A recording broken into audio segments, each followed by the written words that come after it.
Hey everybody. Wait, now I feel like I'm not recording. Hold on. Christ on the cross. Okay. This is part 2 of Antonio Carlo's essay, The Socio-Economic Nature of the USSR. Part 2 is titled Bureaucratic Collectivism. So here we go. Section 1 is titled Rizzi's Thesis. Up to 1939, in his polemics with Trotsky, Rizzi held that a new type of ownership had been developed in the USSR. In this new system, the whole productive apparatus, except for secondary elements, belonged to a class as a whole and not to that class's individual members. There is a qualitative difference between the capitalist economy regulated by the blind laws of the market and the anarchic and competitive interaction of several autonomous capitals, and the Soviet economy regulated by the plan. Even the method of appropriating surplus product is different. Thus, in Russia, it is inappropriate to talk about the dominance of surplus value and profit. Footnote. See Rizzi, Il Collectivismo Burocratico. In a more recent work, he generally reaffirms this position. See Rizzi's article, La contestazione marxista ed I sui precursori, in Rassegna Italiana di Sociologia. End footnote. Yet Rizzi's views are problematic on several grounds. Footnote. Specifically, we have found it necessary to elaborate the problem of consumer goods for reasons that will become evident shortly.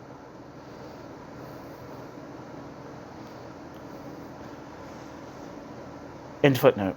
First, Rizzi argues that bureaucratic collectivism is a worldwide phenomenon which will, in all probability, replace capitalism as well.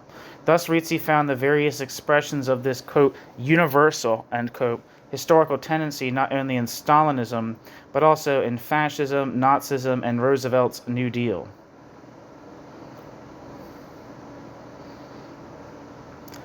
Secondly, Rizzi's analysis ignores the problems of the historical genesis and contradictions within the system, which he sees as a monolithic reality.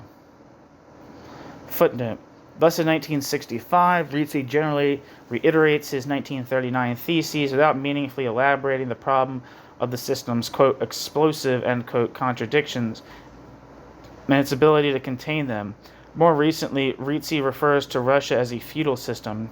There, the Soviet Union is seen as a type of, quote, millenarian, end quote, society, i.e. a very static one. End footnote. Finally, he sees a return to the 19th century market and perfect competition as the remedy for the bureaucratic cancer. Furthermore, on the whole, Rizzi's arguments are not always fully elaborated.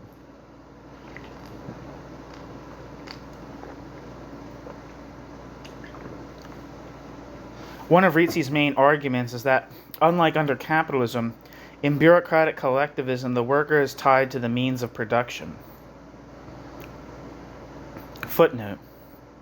Rizzi sees this phenomenon as a continuation of serfdom, which is consistent with Rizzi's recent theory of a feudal USSR. As we have seen, the situation of the Russian worker is quite different. The tying of the worker to the means of production must be seen in the context of an industrial society. However, the system whereby the Russian peasant works both on his small plot as well as for a large enterprise does bear some formal resemblance to serfdom, where the peasant divided his labor between his own small plot and that of the landlord. Yet the kolkhoz and the sovkhoz are not, quote, feudal enterprises, end quote. They are integrated in a planned economy that has nothing to do with feudalism. Moreover, the kolkhoz worker is in part paid directly, although with very meager wages. Finally, the large emigration of peasants to the cities, essential for industrial development, demonstrates that the land-peasant ties, essential for serfdom, do not operate in Russia. End footnote. But there was labor mobility in the USSR before 1940. The worker could change his workplace, even though he was still working for the same boss. It was only after 1940 that labor mobility was abolished, and the worker was tied, not altogether successfully, to the workplace. At any rate, after 1956, there was a return to the pre-1940 situation. Thus, the firm tie which bound the laborer to his own means of production is not an essential characteristic of bureaucratic collectivism. The fundamental tie is with the state which, except for marginal residues, owns all the productive apparatus. A much more serious point in need of investigation is the indiscriminate confusion between bureaucratic collectivism and such phenomena as Stalinism, Nazism, fascism, and Roosevelt's, quote, New Deal, a view that Rizzi shares with Hilferding and Burnham. Footnote. See Burnham and Hilferding, blah, blah, blah. Back to the text. End footnote. What all three of these writers do is to extrapolate some relatively secondary features from the historical process, state intervention and authoritarianism as the fundamental causes of bureaucratic collectivism, Stalinism, fascism, and the New Deal. These characteristics, however, are more or less typical of all class societies. State intervention in the economy, for instance, appears fundamental in the whole history of capitalism. The unquestionable increase of state intervention brought about by the greater complexity and contradictory nature of the system in the imperialist phase does not radically change things. Such intervention has always existed in capitalist regimes to maintain rather than to destroy the bourgeoisie. Footnote. Marx wanted to devote an entire volume of Capital to state intervention in the economy. An outline of this can be found in the Grundrisse, but even in Capital, Marx dwells on the function of state intervention in the economy. Marx indicates how it has been central, both during the phase of original accumulation, as well as during the, quote, laissez-faire, end quote, phase. See the chapter in Capital dedicated to the 10-hour law, which, as we know, was passed precisely when, quote, laissez-faire, end quote, was in full swing, as well as the chapter devoted to primitive accumulation. End footnote.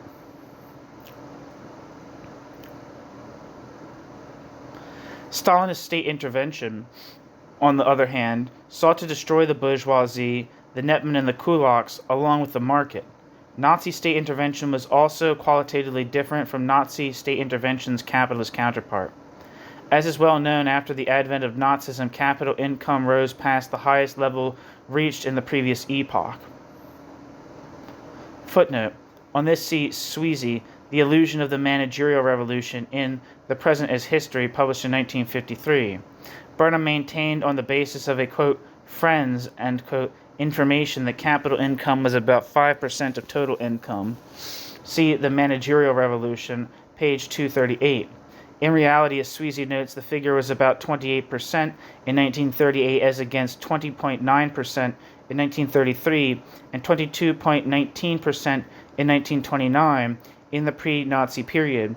For a similar perspective, see Maurice Daub, Studies, page 372, and Bettelheim, L'économie allemande, and C. Wright Mills, Power, Politics, and People. End footnote.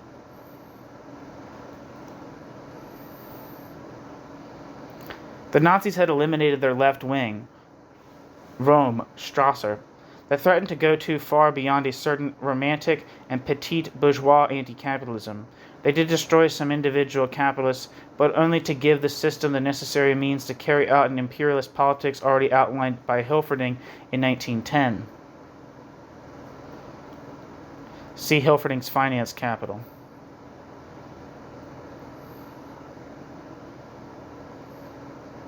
Except for the left wing, which was physically eliminated in 1934, the Nazis never questioned private ownership in the market.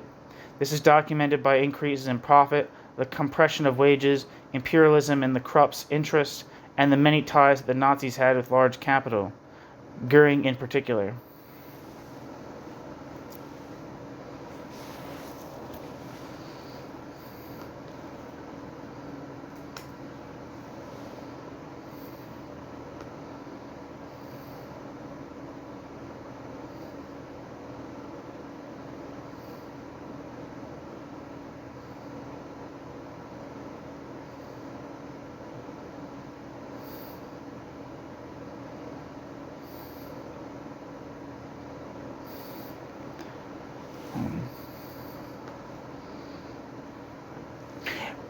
Footnote. The literature on the ties between fascism and large capital is immense. The following are only a few fundamental works. Gorin, Fascism and Big Business, published in 1973. Colotti, La Germania Nazista, Turin, 1962. Scheirer, The Rise and Fall of the Third Reich, and something by Miliband. End footnote.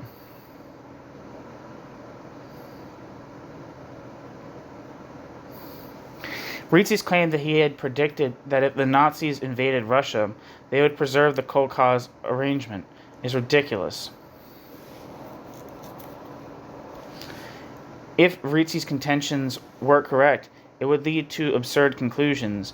It would not allow us to explain why, after the Nazi invasion, large industries were distributed in ownership or management to German trusts or dismantled and taken to Germany.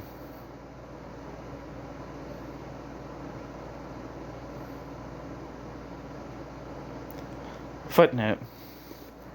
A similar comparison between Nazism and Stalinism is made in Raymond Aron's The Opium of the Intellectuals.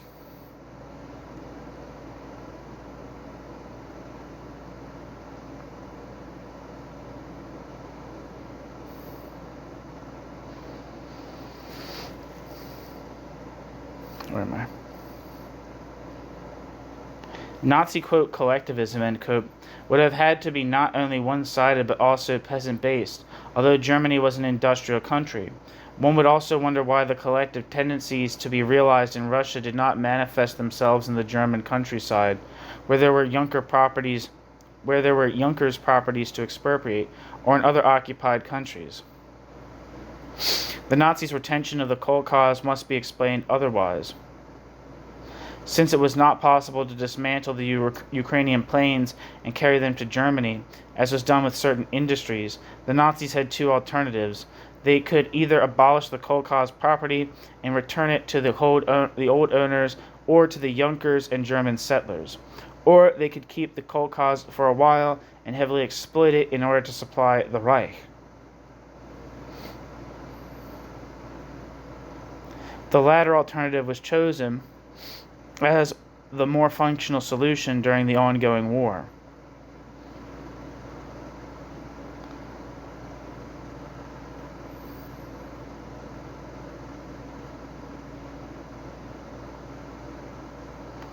Footnote. On this see Bruet, Storia del Partito Comunista del URSS, published in Milan, 1966. Bruet refers to the German experts who advised that the return of the land into private hands be postponed until after the war, since such a solution at that time would result in a fall in productive capacity, thereby compromising the region's ability to supply the Reich. These circumstances forced the Nazis to adopt a different kind of tactic, that of winning over the peasant masses.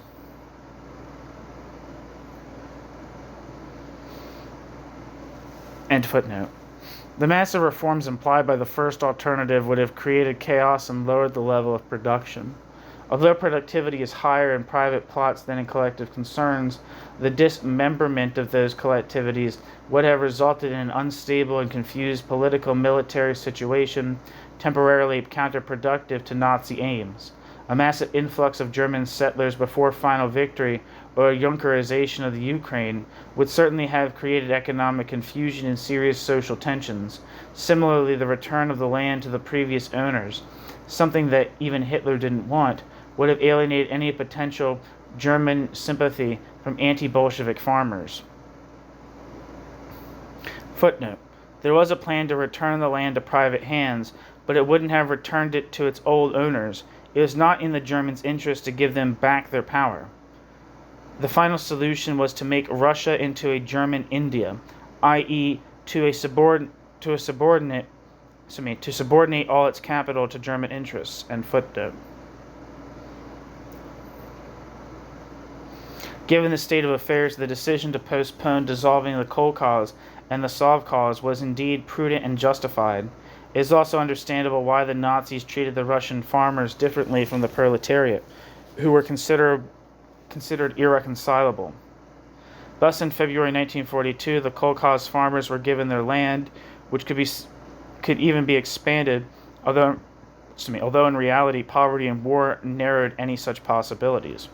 Land concessions, the maintenance of the kolkhoz, and the delaying of the Germanization of agricultural property were all part of a strategy aimed at winning over the peasants who still resented Soviet power, and to gain their support for an eventual victory. Footnote. On this see Bruet. Although Nazi reforms did not really touch the cooperative system, it was renamed communal property, they tended to privatize the countryside. Of course, this process was to be completed after the war.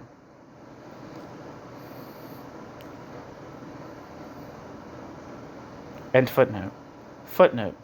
The Nazis failed in realizing this objective. The reforms could only be of a very limited nature. Moreover, after the initial German defeats, the Kolkhozians were much more cautious in their relations with the invaders. This caution probably existed much earlier, given the nature of Nazi propaganda, i.e. the idea that the Slav is subhuman. More important was the fact that the cooperatives were taxed very heavily in order to meet Germany's needs. Even Stalin began to look good after the countryside became an immense forced labor camp. Nazi politics, caught between objectively contradictory ends, floundered. By 1943, Nazi relations with the collaborationists had become irretrievably strained. End footnote.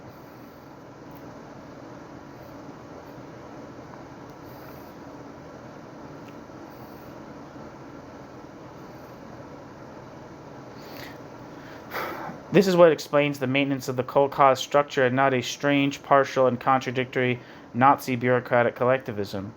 As for Italian fascism, we need only refer to the works of Guerin, Mira, Salvatorelli, Rossi, and Salvemini, who have shown the existence of organic ties between fascism and large capital, even during the demagogic, quote, reforms, end quote, of the Salo Republic.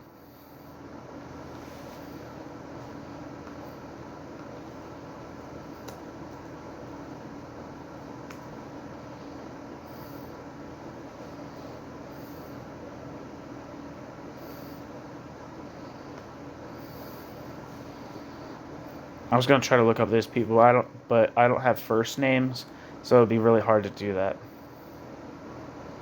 But Daniel Guerin, who became a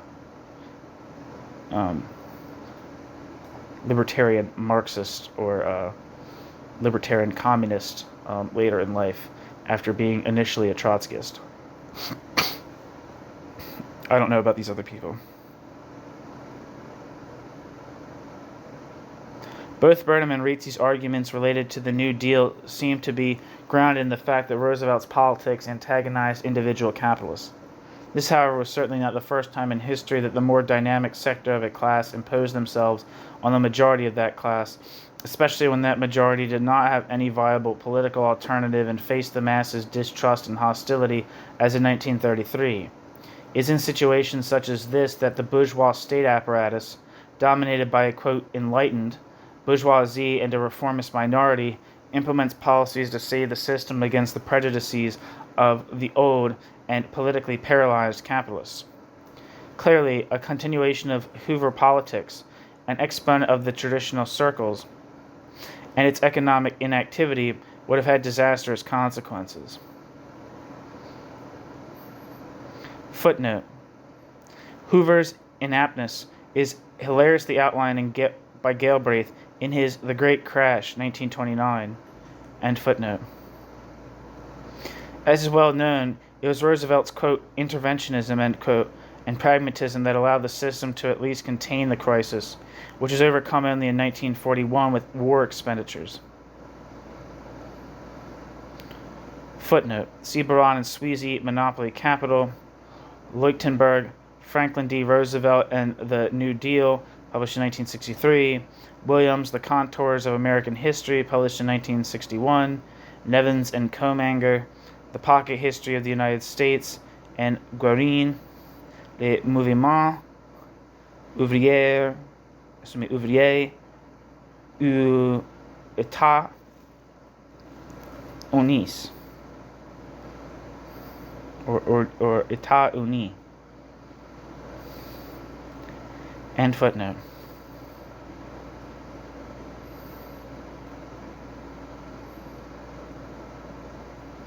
Increasing public expenditures, first in the civil sector and then in the military sector, provided additional outlets for surplus value.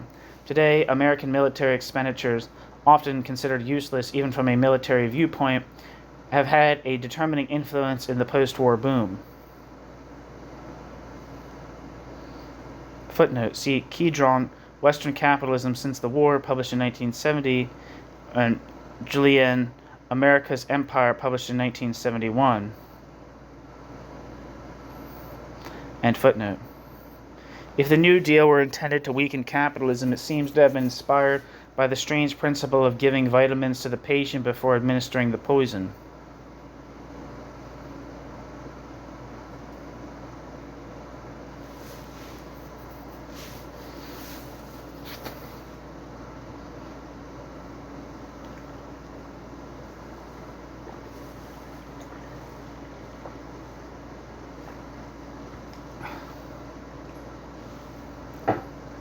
Section 2.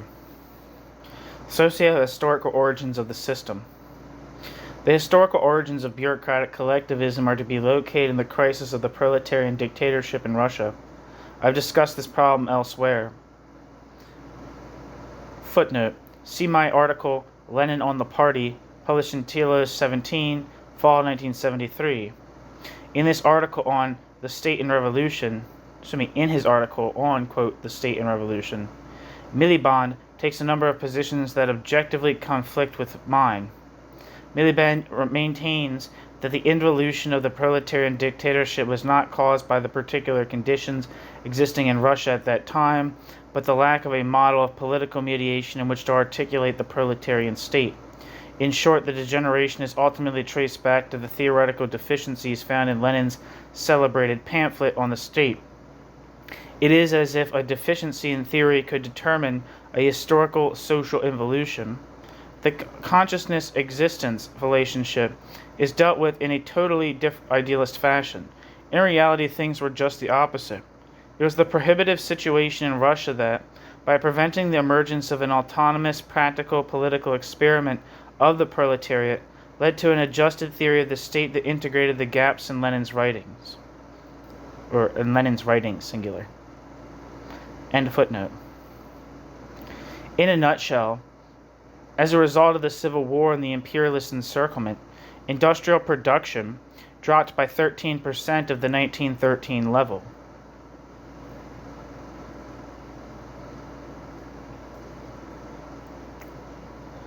Moreover, the best elements of the proletariat either died during the course of the war or absorbed in the state machine and its bureaucratic routine, thereby separating themselves from their class origins.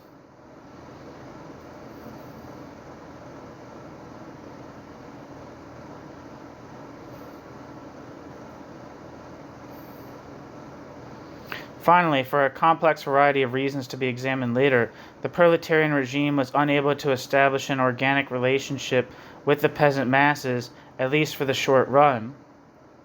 The terms of the problem are quite clear. The proletariat was numerically drained, dispersed and deprived of its vanguard elements. It was no longer a class for itself in the Marxian sense. The peasants, a rather heterogeneous group, tended to distrust the Bolshevik power, and the other classes, for example the petite bourgeoisie, oscillated uncertainly. The situation in 1920-21 was tragic. It required decisions from the masses and concentrated in the hands of a restricted elite that claimed to govern in the name of the proletariat. This phenomenon was aggravated by the need to revert to the personnel of the old czarist apparatus to run the new state, since the Soviets had become empty formal structures.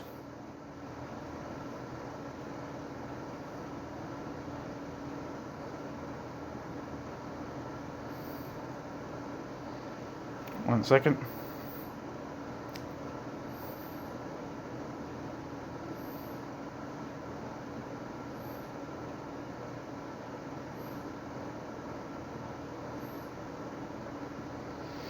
The pace of events quickened in 1921. The Congress, the frontal attack against the workers' opposition, Lenin's struggle in the last years of his life against the swelling bureaucracy, all these were steps in the evolution of a situation that became increasingly worse. Footnote. Near the end of her life, Rosa Luxemburg noted an increasing tendency towards Jacobin authoritarianism in the Russian experience. See The Russian Revolution and Leninism or Marxism, and Surge, Year 1 of the Russian Revolution, published in 1972. At the end of 1920, Lenin himself admitted that Russia was a bureaucratically deformed workers' and peasant state. End footnote.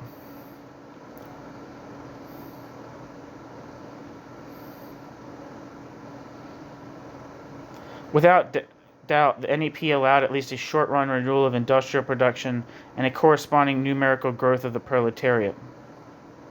Footnote. In his article, The New Economic Policy and the Tasks of Political Education Departments in Collected Works, Lenin pointed out that a system of small peasant ownership was dominant in Russia after the expropriation of the large property owners, and from this he concluded that the country was not ready for socialism. It was therefore necessary to turn towards the NEP, towards a quote, anomalous, end quote, policy, whereby the non-bourgeois state would temporarily permit the bourgeoisie to survive. On the capitalist character of the NEP, see Bordiga, the Economie. This can be readily seen in the fact that agriculture, at that time the most important sector, was in private hands, as was 83.4% of the enterprises in the commercial sector and 20% of industrial production. But even in the state industrial sector, enterprises ran independently of the state from the financial and commercial viewpoint. Through free negotiations on the market, they sought to realize the greatest possible returns on the least costs. But even Dobb, who tries to stress the quote, socialist, end quote, character of state enterprises, cannot deny that the only difference between state and private enterprises was in terms of ownership. Both types acted like private enterprises with respect to their individual autonomy and their search for market profits. By and large, the market clearly prevailed over the plan.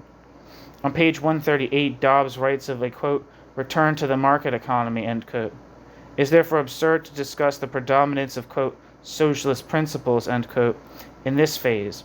Accordingly, we must doubt even Preobrazhensky's thesis, which claims that the state predominated over the market before the end of the NEP. Even if we accept Preobrazhensky's thesis, however, we need modify only the chronology and the substance of our argument. We would merely have to claim that, through the plan, the bureaucracy, which was already quite powerful by the end of 1920, was taking over the productive apparatus during the NEP, capitalizing on the weakness of other social classes. Thus, the 1928 to 29 events would represent the final phase of a process already largely consumed, and not a sharp break as we have maintained. In both cases, however, the fundamental causes of the process would remain those that we have indicated.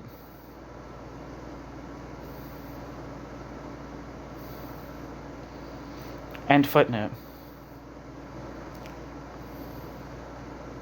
By this time, however, the process of bureaucratization was quite advanced, and a workers' political vanguard could not be immediately reconstituted.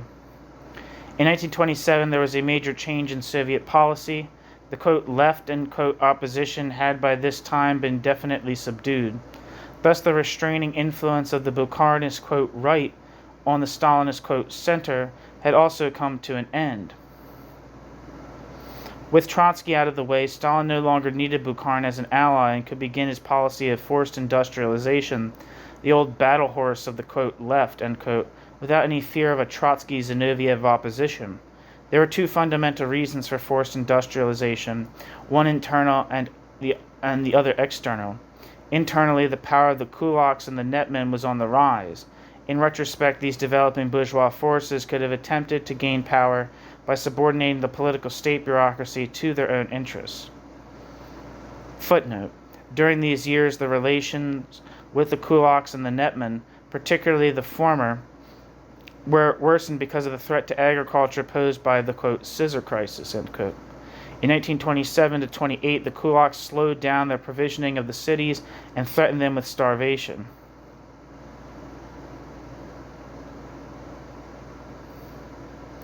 According to Geshenkron, this raised the specter of a deurbanization of the USSR. In 1928 to 29, the well-to-do farmers had gone so far as not planting their crops. End footnote. Externally, there was the danger of imperialist aggression. The fact has often been underemphasized. This fact has often been underemphasized. Footnote. On the nature of this war psychosis, see Deutscher, the Prophet Unarmed. One who has underemphasized this fact is Ehrlich. The Soviet Industrialization Debate, 1924 to 28, published in 1960, and Delia Amparai, something, I don't know. The hostile imperialist attitude, however, can be seen in a number of sensational events, such as the diplomatic break with England. The isolation of the USSR was intensified by the about-face of Chiang Kai-shek. Even if there was no imminent danger of war, the presence of a powerful and imperialist system still posed the problem of economic development.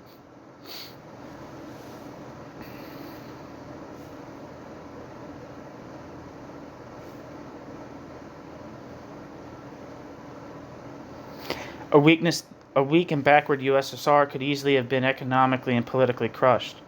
On the whole, the country seemed to be surrounded by states that since 1920 had been openly hostile to Soviet power.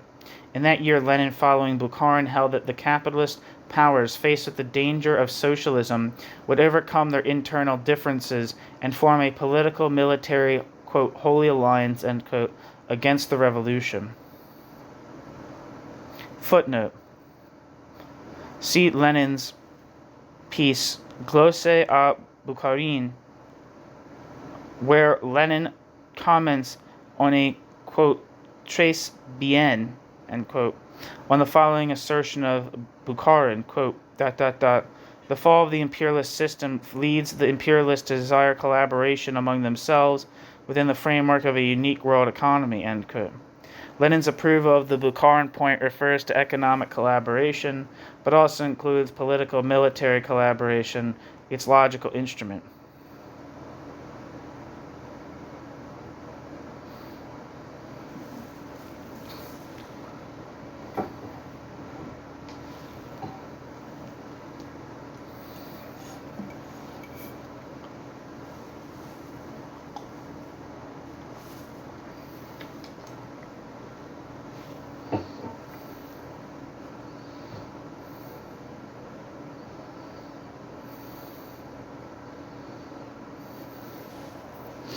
End footnote. Much had happened by then, and the USSR remained the reference point for all anti-capitalist and anti-colonial movements.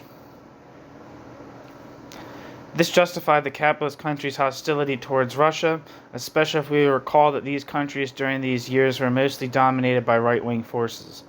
Thus, the grip that these conflicts had on the USSR would not be loosened. The hostility of the capitalist countries, at least on the political-economic level, fully justified Molotov's statement, quote, war came close to us more than once in these years. The economic war against the USSR has been conducted on various sectors of the international market and conducted, moreover, without a moment of rest, end quote. Footnote. Cited by Ronstein, where the hostile situation confronting Russia during those years is amply documented. End footnote.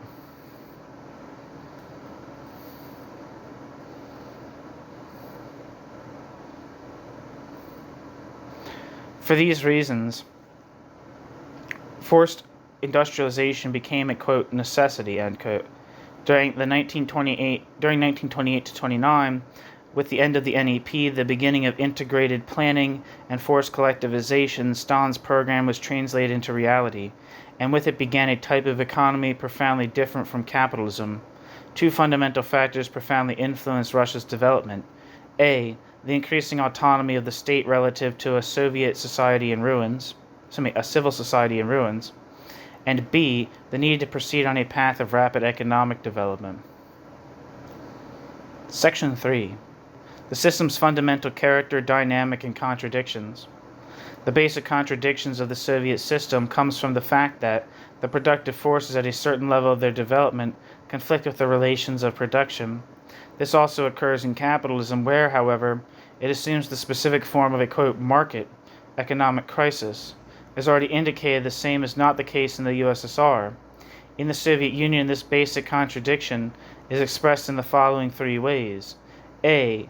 The irredeemable disproportion between the primary sector, capital goods, and the secondary sector, consumer goods. B. The impossibility of a bureaucratically centralized plan to coordinate all aspects of the economy at a certain level of development of the productive forces. And C. The low labor productivity that is revealed, among other things, in low-quality products. Footnote. Mandel maintains that the basic contradiction of the Soviet system is that of an economy in transition to socialism, i.e. it is a conflict between a non-capitalist mode of production and bourgeois norms of distribution. However, if by non-capitalist is meant socialist, then in the case of the USSR we are not talking about, quote, socialism, end quote. As for distribution, we have already seen that categories such as wages and profit, connected with capitalist norms of distribution, exist only in name but not in the true market sense. If certain residual mercantile categories do survive, they do so with completely new functions.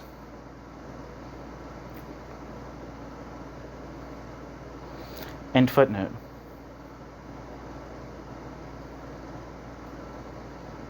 The disproportion between the primary and secondary sectors of Soviet industry has often been noticed.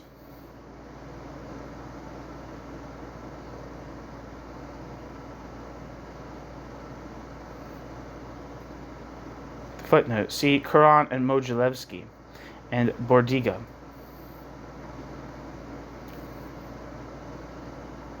A similar phenomenon has occurred in capitalism where the primary sector has grown considerably because of the necessity of continual modernization imposed by competition and technological development.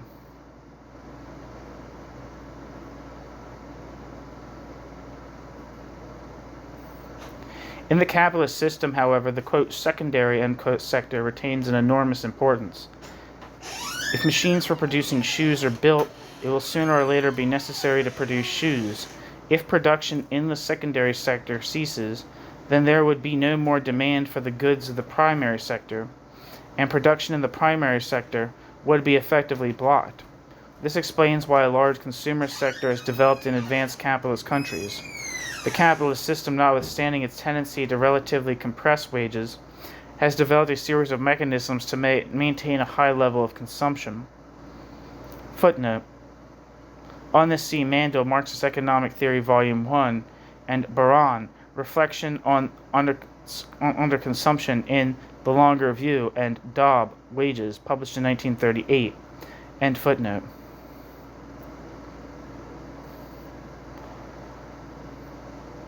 The following three mechanisms should be stressed. 1. The absolute increase of wages as opposed to their relative decrease. 2. The appearance of a very large tertiary sector in which the people who work consume but do not produce surplus value. And 3. The enormous development of credit, especially installment buying, that has artificially swollen the consumptive capacity of the masses. Footnote. This phenomenon has already been noted by Hilferding in Das Finanzkapital and foreseen by Marx in Theories of Surplus Value, Volume 2. C. Wright Mills has analyzed the phenomenon in the USA in his White Collar. See also Sweezy, Marx and the Proletariat in Modern Capitalism and Other Essays, where he points out that white-collar workers constitute 3/4 of the American labor force. And footnote.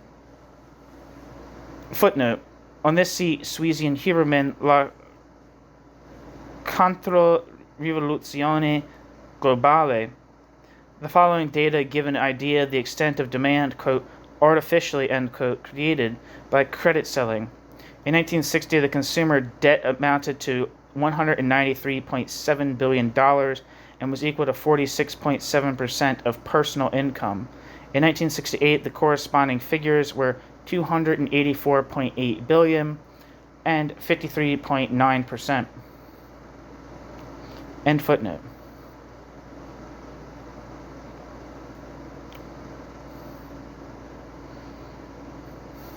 The primary sector is also tended to increase in the Soviet system, but it has a rather more artificial character than the West. Thus, while in the West, the growth of the primary sector responds to the organic needs of development, the growing importance of technology and automation necessary for the growth of the secondary sector. In Russia, the phenomenon has assumed pathological dimensions that threaten the very foundations of development. Statistics make the point very clear.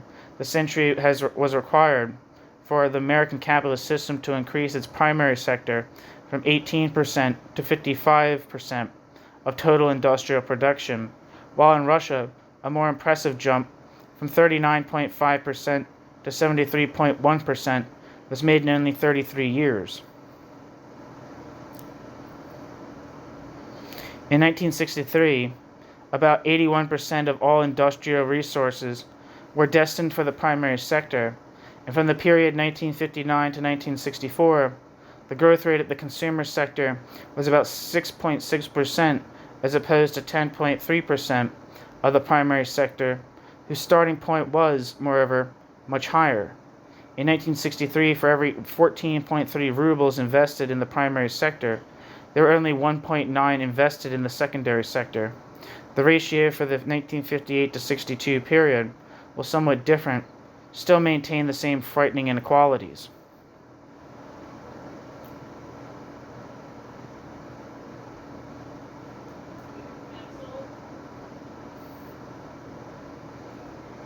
Footnote.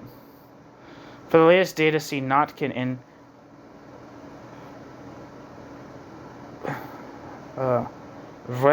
Recherches Internationales. The other data on investments are 1958, 9.7 against 1.5, 1959, 11.2 against 1.8, 1960, 12.4 against 2, 1961, 13.1 against 1.8, 1962, 13.4 against 1.8.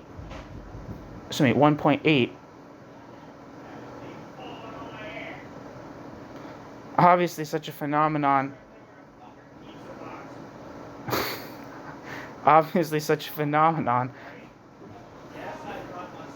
results in an inflationary spiral. Inflation is not exclusive to capitalism and is found in other Soviet socio-economic formations. See Kovalyov, Storia di Roma. The determinants of inflation, however, are different in different socio-economic formations. In oligopolistic capitalism, it is essentially true to the presence of cartel agreements. See Silos Labini, Economie Capitalistische de Economie Pianificate. In the USSR, it is due to the shortage of consumer goods generated by the underdevelopment of the consumer sector.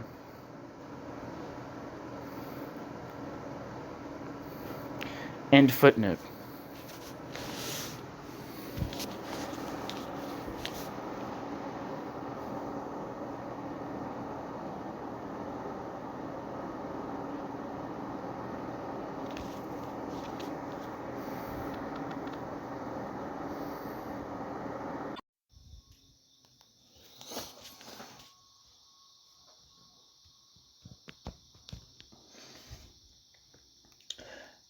Clearly, such a tendency, which, taken to the limit, would shortly reduce the production of consumer goods to zero, is pathological.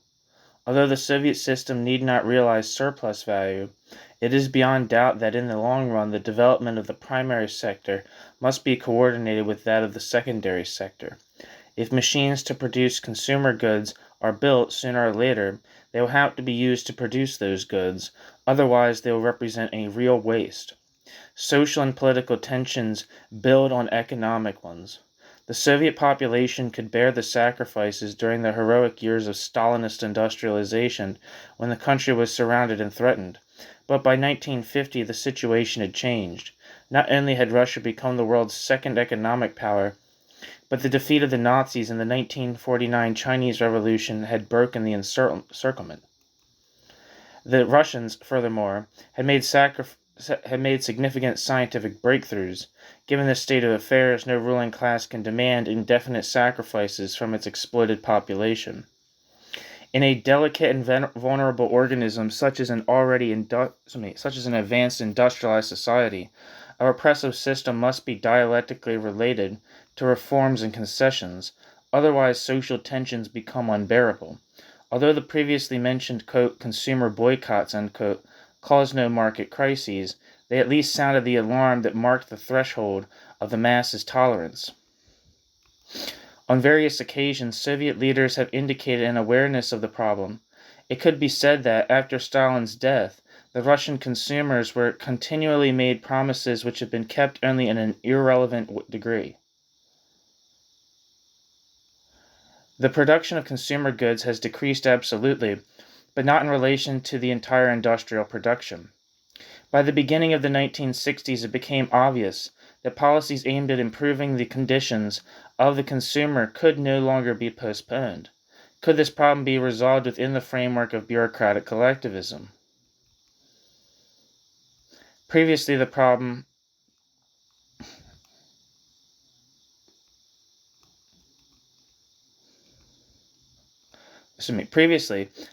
had only been analyzed on the phenomenological level. More recently, Carlo and Modzelewski have attempted to go further. Their analysis is largely conditioned by the Polish situation to which they explicitly refer. Yet they outline some clues for a general solution. They write, quote, finally, this has to do with a contradiction between the aims of the bureaucratic class, production for the sake of production, and the interest of groups who have an essential function in production, who also tend to maximize their consumption. It is not possible for a central body to decide on everything, and it is even more difficult to control and to guide the execution of all the particular directives and all the directional indicators. It is not possible to look at an enterprise from 20 different angles. End quote. Carlo and Modzelewski.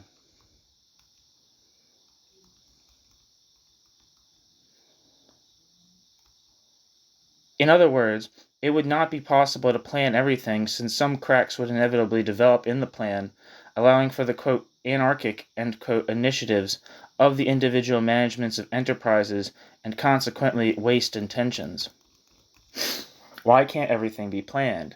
Better yet, why in the past could the plan guarantee a significant economic development without dealing with all the minutest details, while today this no longer seems possible? The working class opposition, dating back from the system's very beginning, along with the manager's opposition, asserts itself in the execution, but not in the planning phase. They are kept out of the latter since their needs are extraneous to the plan, dominated by the interests of the bureaucracy. It's precisely in the conception stage that the plan turns out to be inadequate, despite the fact that it has become as precise as possible.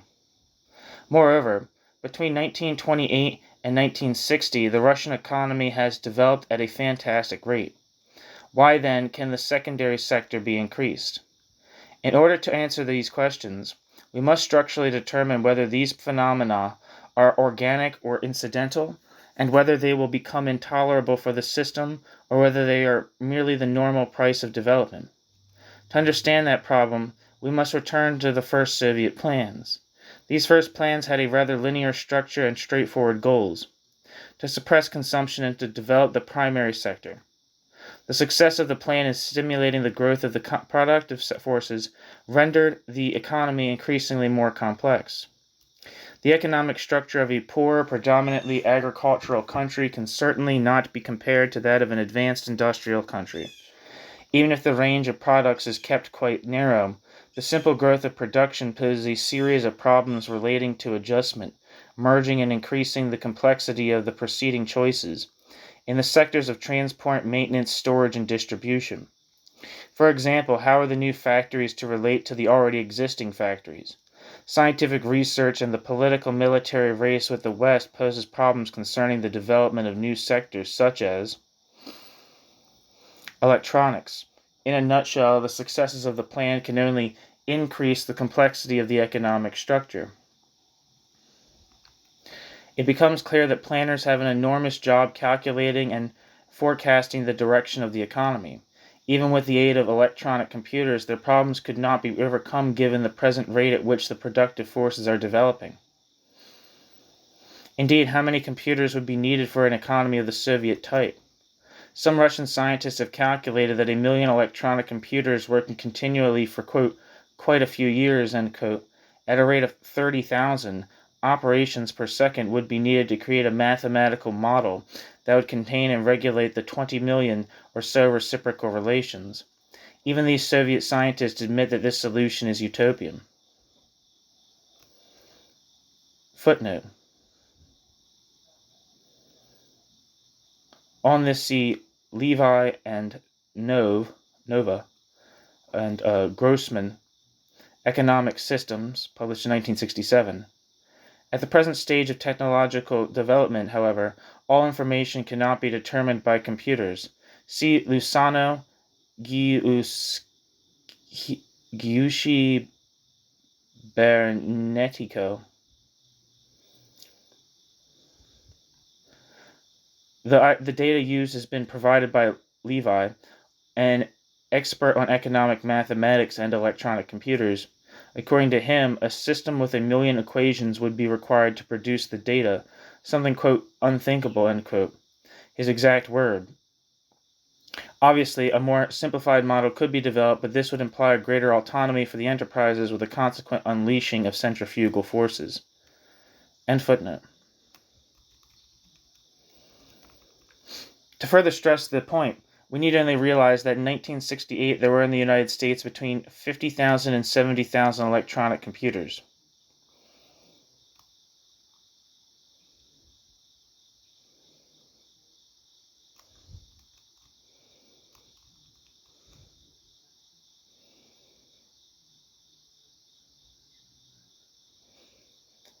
The data for the USSR is more imprecise, but undoubtedly the USSR lags far behind in this field. Footnote. See Grossman, Brzezinski maintains that in the USSR there were, in 1968, between 2,000 and 3,500 computers, not including those used by the armed forces and therefore excluded from production. End footnote. If the U.S., the world's leading industrial nation with over 20 years of computer experience behind it, is only laboriously approaching the 100,000 computer mark, one can well imagine what the situation is in the USSR, which needs several million of these things to solve its problems. There is a simple reason for the computer scarcity. The cost of a machine capable of performing 30,000 operations per second can reach $5 or $6 million. This gives an idea of the astronomical cost implied by a planning based on millions of computers. This is not all.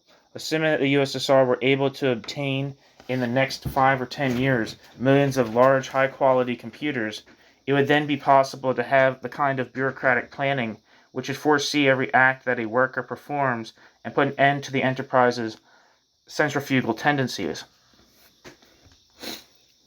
To the extent that such a mechanism becomes immensely complex, it would have to work as a mathematical model so large and complex that it cannot be questioned and readjusted every day. Such a system would imply a bureaucratic apparatus of immense dimensions and strength in order to follow every act of every worker, in turn implying an increase in the non-productive cost and therefore waste. Thus the main dysfunction that computers were supposed to eliminate reemerges once more. These oppressive and meticulous controls, reminiscent of Orwell's 1984, would greatly intensify the social and political tension in what would be the most complex organism of human history.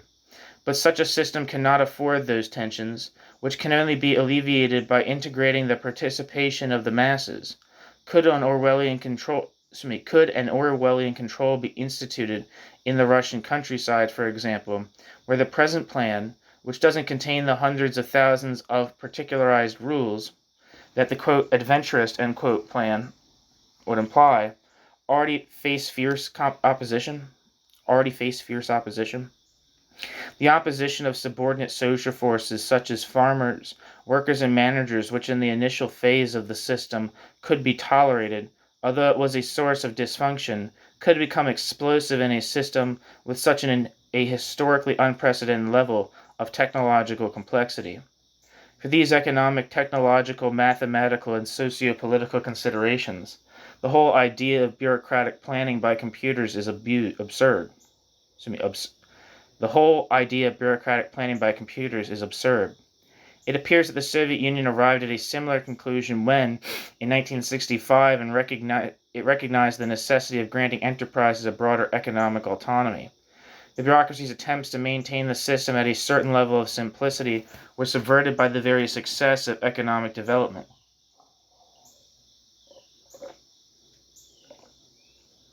Despite an additional 30 to 40 or more indices imposed on enterprises before 1965, the number of cracks and dysfunctions increased. New state organs, Sovnarkozy, regional economic councils, developed to keep surveillance on the execution of the plan, did not reverse or even halt the negative trend.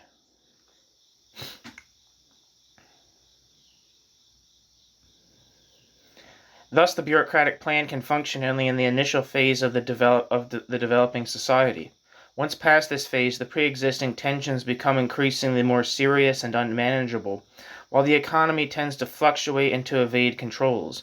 Consequently, the plan becomes an anachronistic straitjacket. Whereas in a capitalist system, the development of the primary sector requires a correlated development in the secondary sector, under bureaucratic collectivism, we find the absurd situation in which the primary sector tends to develop as an end in itself, for, if production grows too much, the plan, quote, blows up, end quote. Here there are two main alternatives open. The first calls for a return to the market that would automatically resolve the bureaucracy's problems of calculation and forecasting. The second calls for socialist planning. The Chinese experience offers an indication of what the second alternative entails.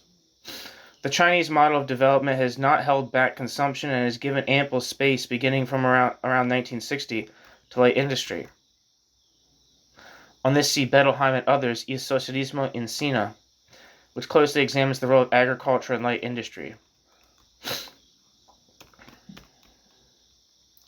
I'm going to get, as a side note, in terms of, the Chinese model did most certainly hold back consumption to the degree that somewhere between 15 and 45 million people starved to death during the Great Leap Forward.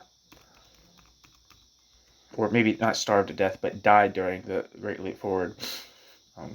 Starvation being one of the causes, at least, or a primary cause of death in those numbers. Certainly China has a long way to go, but it has begun to confront with much anticipation and some success problems that have defeated the Russians. On the whole, it has been possible to develop a centralized plan dealing with fundamental choices, while maintaining a large degree of autonomy for the individual enterprises. It is clear that such a system is based on the politicization and direct participation of the masses in the nation's political and economic life. Whew. This entails a workers' democracy, mass participation, economic egalitarianism, overcoming the barrier between intellectual and manual labor, etc., and the integration of the masses in the aims of the plan, i.e. in content, elaboration, and the manner in which it is carried out, such that the aims are really collective. Footnote. On this see Bettelheim and others. And Sweezy and Huberman's Understanding the Cultural Revolution. And Carol, Guerrillas in Power. End footnote.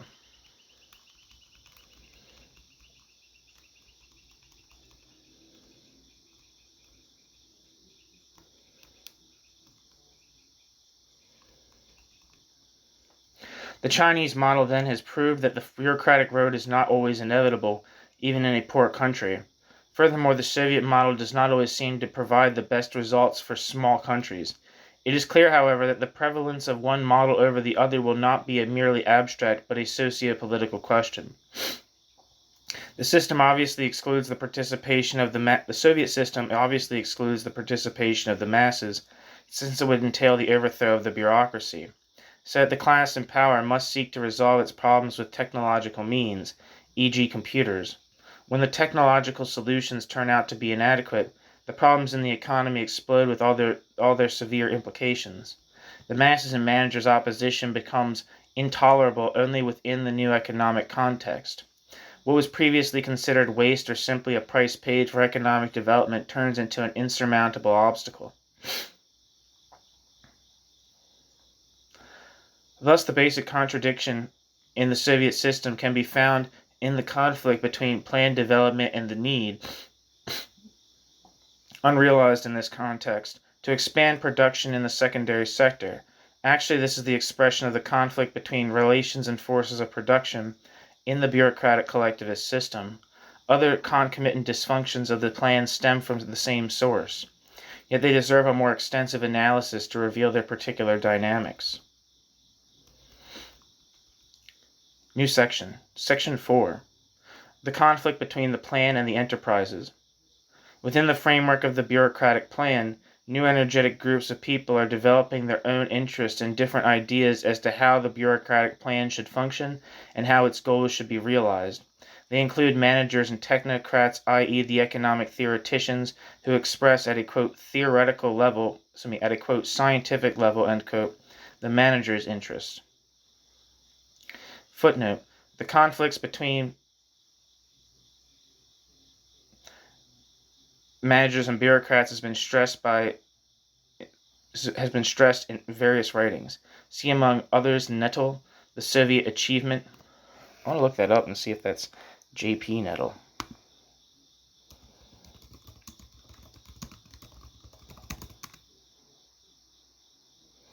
It is. The Soviet Achievement, Antonov, Skuloto, Kafagna, Tatu, Power in the Kremlin from Khrushchev's Decline to Collective Leadership, published in 1968, Karan and Mogilevsky, Malay. A number of writers have emphasized the more diffuse assertion that Soviet society must liberate itself from the bureaucratic cloak and give more autonomy to the directors of the enterprises. On this see Levi, Bofa, Aran, Antonov, and Nova. Economic Rationality. End footnote.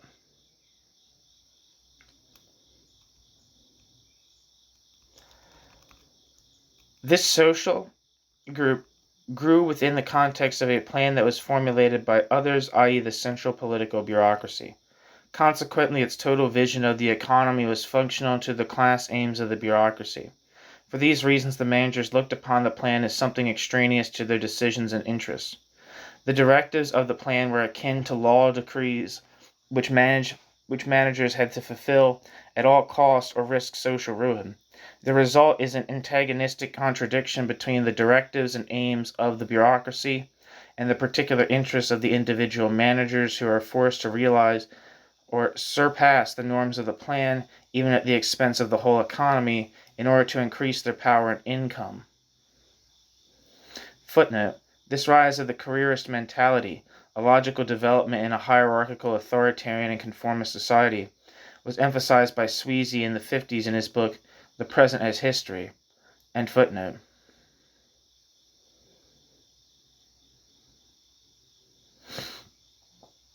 Soviet literature is full of illustrative examples.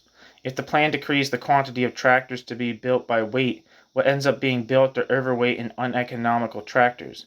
Similarly, chandeliers, nails, wheels, paper, etc. are heavier than usual, clothes longer and wider, light bulbs brighter.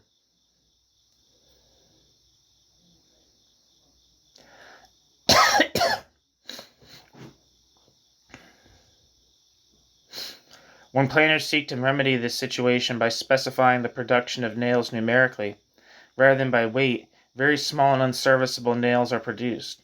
These are only some examples of the excesses which surpass the imposed norm at the expense of the whole economy. The drive toward producing excesses conduces a certain amount of friction between enterprises. This friction, however, has nothing to do with capitalist competition, which is specifically involved with profit and the market, but with egoism and rivalry that eventually creates the dysfunctions typical only of the Russian economy. The problem is that an ultra-centralized system cannot plan the particulars of everything, even when the range of products is narrower than in the West. There is always a margin of executive autonomy for the enterprise's managers. Thus, if the plan does not correspond to the real collective interest and is not capable of integrating the individual enterprises into a harmonizing totality, socialist plan, dysfunctions such as the above will occur. At this point, it could be argued against our thesis concerning the bureaucratic character of ownership and productive relations that business directors do have autonomy. In fact, enough autonomy to injure the economy seriously. The true owners are the managers. The Soviet system, therefore, would be seen as basically a, quote, masked, end quote, type of capitalism. Such a counter-argument, however, has no grounds for support. The bureaucracy's strength is enormous and allows it to rule the economy even in face of serious dysfunctions and waste. At any rate, dysfunctions, wastes, and centrifugal forces are more or less intrinsic to all antagonistic systems. As for the managers' behavior is conditioned by the fact that the managers do not own the productive apparatus and are therefore forced to pursue the manager's own aims by exploiting whatever cracks appear in the bureaucratic plan.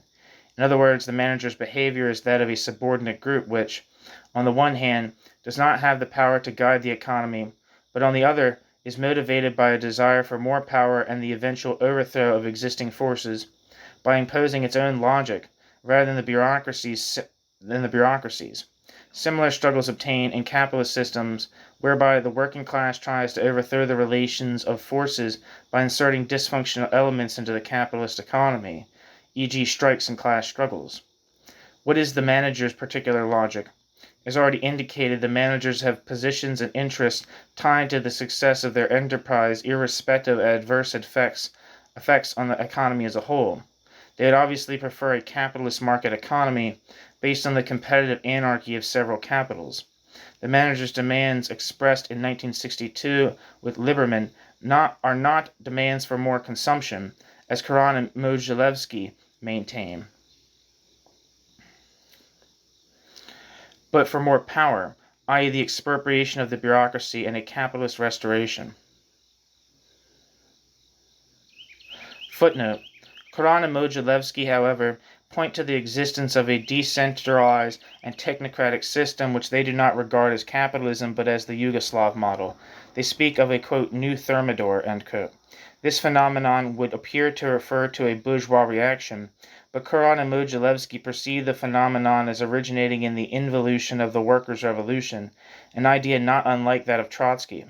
They stress that, quote, director's socialism, end quote, is a, quote, new, end quote, form of exploitation of the proletariat that differs from both the bureaucratic system and capitalism, even though they admit the importance of the market in the latter. They see the aim of production in this system as rooted in the basic interest of the ruling technocracy, i.e. the consumption of luxury goods. The Yugoslav model entails a genuine return to capitalism. The aim of the managers is not the consumption of luxury goods but the production of surplus value. Luxury consumption merely reflects the social standing of the managers. It is not the aim of production. In such a, quote, technocratic, end quote, read capitalist system, the production of luxury goods would be expanded, given the need to find new outlets on the market for the realization of surplus value.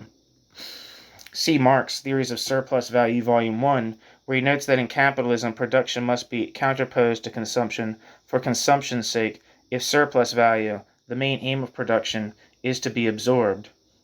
End footnote.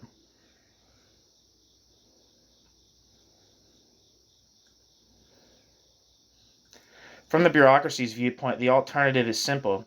It can either continue to produce bad quality products that mask a loss of value, which increases with the growing complexity of the Soviet economy, or restore the market.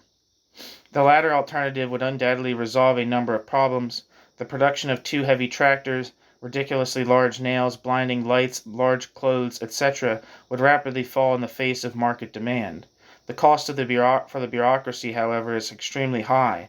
The scrapping of the plan, the expropriation of its own power, and the restoration of capitalism. There is a third alternative that does not imply a return to the market, a socialist plan that integrates the individual productive units within an economic management that includes the interest and effective participation of the workers. The Chinese experience is rather revealing. Because of the widespread active participation of the masses based on egalitarianism, especially with respect to equalizing the difference between intellectual and manual labor, they have managed to avoid Russia's mistakes and to coordinate a strong centralization with a strong rank-and-file initiative. Footnote. A vast literature exists concerning the nature of the Chinese experience. See Collodi Pischel, La Cena Revolucionario, Snow, it's Edgar Snow, major apologist for the Chinese Stalinism. His book, Snow's The Other Side of the River, published in 1962. Something by Massey,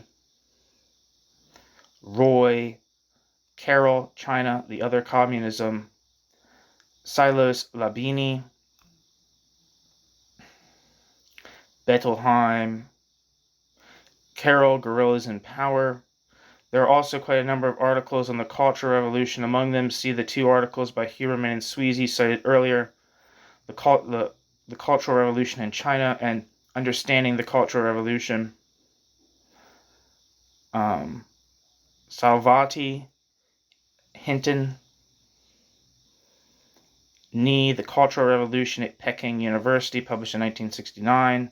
Robinson, The Cultural Revolution in China, 1969.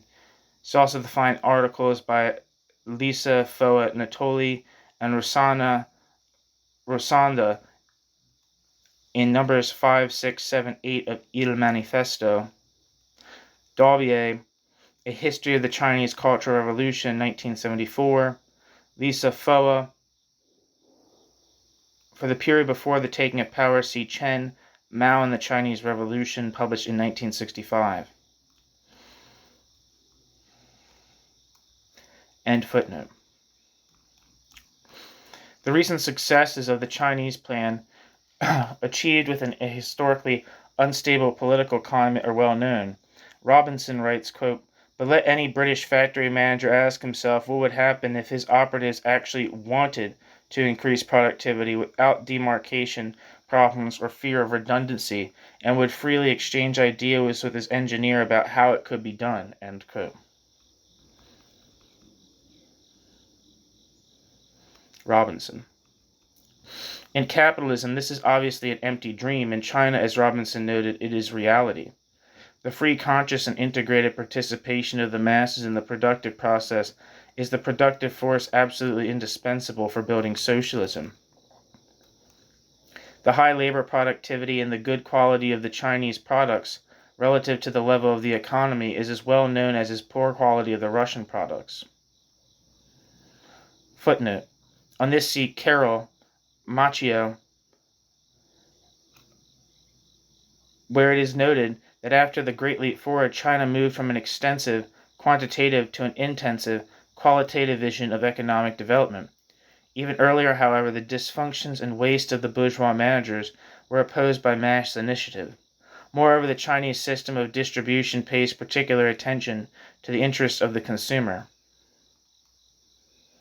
See Bettelheim and others. See Robinson. End footnote.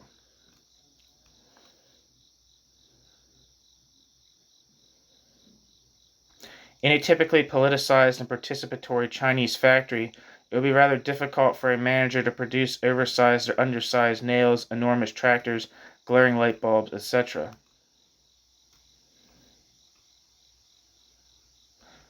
Footnote. On the atmosphere inside the Chinese factory, see Huberman and Sweezy, Understanding the Cultural Revolution.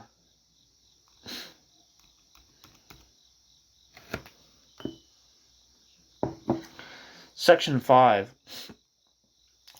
An ineliminable tension, low labor productivity, We have already indicated how dysfunctions arise when managers take advantage of the inevitable gaps and imprecision in the plan. A plan that expresses mainly the interests of a narrow bureaucratic class invokes a similar self-centered response from other social groups.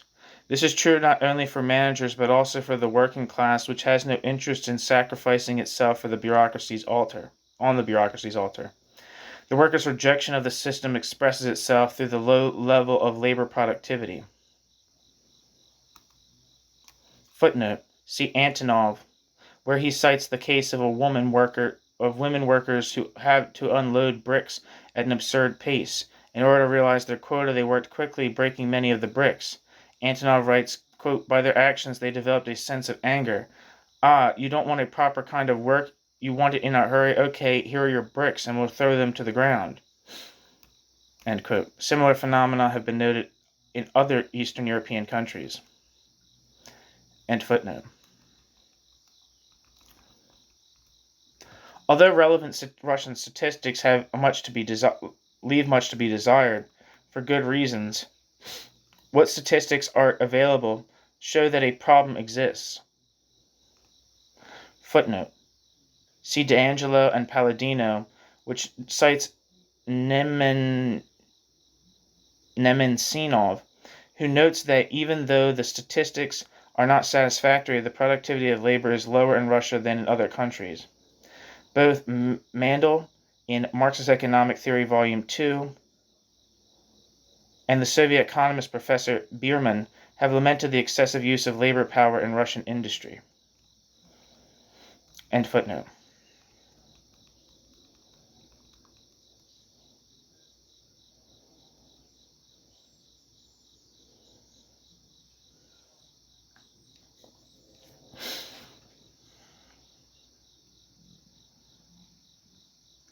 It is not a mystery that Khrushchev's septennial plan failed in large measure because labor productivity did not reach the projected level. Let us examine this question further to determine whether this phenomenon is organic or incidental.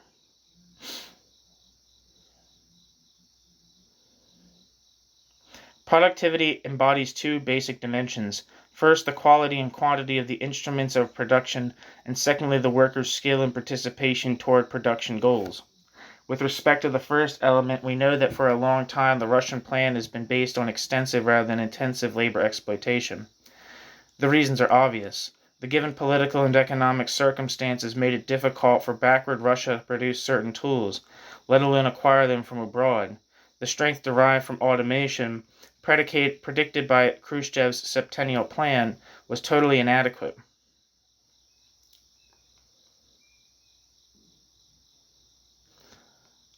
Footnote: see D'Angelo and Palladino. The data furnished by these two authors demonstrates the relative technological backwardness of Russian industry. The fact has been missed often by readers like Pollack, the economic and social consequences of automation. In reality, the technological backwardness was inherited from the Stalin era. From the bureaucracy's perspective, the problem can be resolved only by a large investment in the heavy industry sector at the expense of the consumer goods sector. As we have seen, an effort in this direction did occur, but the already low level of mass consumption could not be constricted in an absolute sense. Even at the end of the Stalin era, there was a need to alleviate the tensions resulting from the low consumption level, as witnessed by Stalin's polemic with the, quote, consumerist Yurosenko. See Stalin, Economic Problems. The situation was too explosive. At most, the bureaucracy could expand production in the primary sector at a rate relatively faster than in the secondary sector. The enormous obstacles faced by the USSR in its takeoff phase, given its original technical backwardness, are documented by the very low rate of amortization of the industrial plants. In some cases, the duration of a plant is calculated at 43 years. This explains why even after the death of Stalin, the rate of increase in investments was greater than that in consumption during the 1951 to 59 period.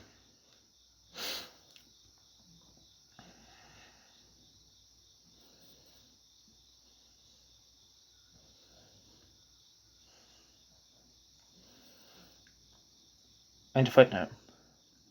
After Stalin's death, the problem of consumerism and reformist politics in relation to the masses was brought up. Such a reformist politics presupposed the development of mass consumption within a framework that could not support it. On the other hand, a massive technological modernization would have required a further strengthening of the primary sector. It is toward the latter alternative that the bureaucracy leaned, regardless of both Malenkov and Khrushchev's consumerist proclamations. Yet the delay accumulated vis-a-vis the West was enormous, and in order to be overcome, demanded an extended effort for intense mass participation. Moreover, an adequate technological modernization demanded high-quality capital goods. Such conditions did not obtain in the USSR, where quality is poor and mass participation is difficult to achieve, when the masses are denied power and have low wage and consumption levels. The two aspects of the labor productivity problem, the objective and the subjective, are therefore closely interrelated. Low-quality products lower productivity further. Workers who are scarcely integrated into the productive process feel apathetic toward their work, reinforcing the low quantitative and qualitative character of labor productivity. In spite of the enormous energy poured into the primary sector, the plan, under such conditions, cannot produce sufficient high-quality technical equipment for modernizing the Soviet economy. The problem is even more serious in light of the fact that the Soviet school system, one of the few relatively functional services, by now produces twice as many engineers and 30 to 40 times the number of technicians than the U.S.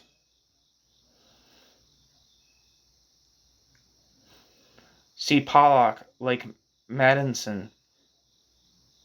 Pollock notes that in 1962 the average level of Soviet instruction was, quote, rather superior, end quote, to that of the English system. End footnote. Given the differing cultural and efficiency levels, these statistics are indeed impressive. If in the past the Soviet productivity slump could be attributed to peasant, quote, barbarism, end quote, such an explication in the post-Sputnik era misses the target. Low productivity has more profound causes. The Soviet workers, feeling that the factory does not belong to them, that the aims of the plan are not theirs, adopt a totally indifferent attitude. There is even evidence provided by Soviets to show the workers' alienation in relation to the plan. The workers' rejection combines with managerial decisions. Thus, overly heavy tractors can be produced because the plan establishes the objective in terms of weight. Managers can profit if the stipulated weight goal is surpassed, and the proletariat sees no good reason to produce high-quality products to enlarge the bureaucracy's fortunes. The workers' attitude expresses not only a demand for more consumption, but also a complete disinterest for the fate of the system.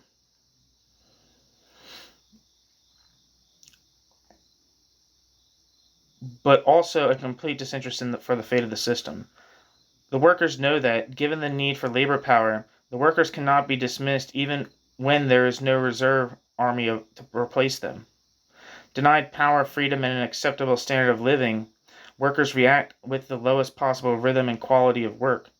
This state of affairs obviously generates tensions and causes repression, but this repression cannot exceed a certain limit without bursting the system. In fact, the Soviet system has not made concessions in the form of wage increases that a developing economy and a market system with full employment would have been forced to make. It has accepted a more moderate work rhythm. Of course, indifferent attitudes and absenteeism also occur in the West, in moments of acute social tension. Here, however, the phenomenon is not exceptional but organic and normal, precisely because unemployment threats and wage hikes or consumer methods of integration are not applicable. Furthermore, in 1958, the USSR adopted a shorter workday in comparison to other large industrial nations. Behind this move was a rationale, substituting a policy of free time for a policy of higher wages and consumption in order to sustain the goodwill of the working class. Footnote. A comparison with Japan demonstrates that the USSR is the most austere of all the advanced countries. Recently, Japan's absolute per capita consumption has increased at a rate that is 3 times faster than that of the USSR. In 1967, Japan had 24 million television sets, second highest in the world, and the use of other electrical appliances was fairly widespread. After 1960, even the consumption of automobiles increased by 30 to 40% per year. Obviously, Japan is a large consumer goods industry, second largest in the world, as well as a very powerful primary sector. The consumer goods sector produces largely for export, but its presence guarantees one of the necessary but not sufficient conditions for the growth of internal consumption. In the USSR, however, the secondary sector is incurably depressed. It is not possible to stimulate this sector by exporting the international market. Unlike Japan and other capitalist countries, the USSR cannot switch from a politics of austerity to a politics of consumption without exploding the old structures.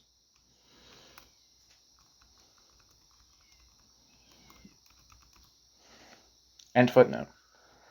But to reduce the length of the working day in a historical situation in which productivity increases inadequately, resolves or postpones certain problems by creating others, one cannot hope to win the quote, peaceful coexistence unquote, race by reducing the workday without frustrating productivity.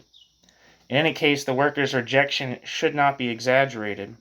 Whereas managers have a rather precise political objective, the restoration of capitalism, the working class has not yet expressed its objective. This is not to say that the working class is following the managers, although the way it reacts to the system objectively helps the technocrats, but that its present political organizational level is lower than that of the managers. The managers are fewer in number than workers. The managers have more opportunity to meet and to discuss things, and have been able to reach some consensus on certain fundamental issues, so much so that by now they can be said to constitute a shadow party in Russia. The same cannot be said of the mass of workers who must face great difficulties in organizing politically.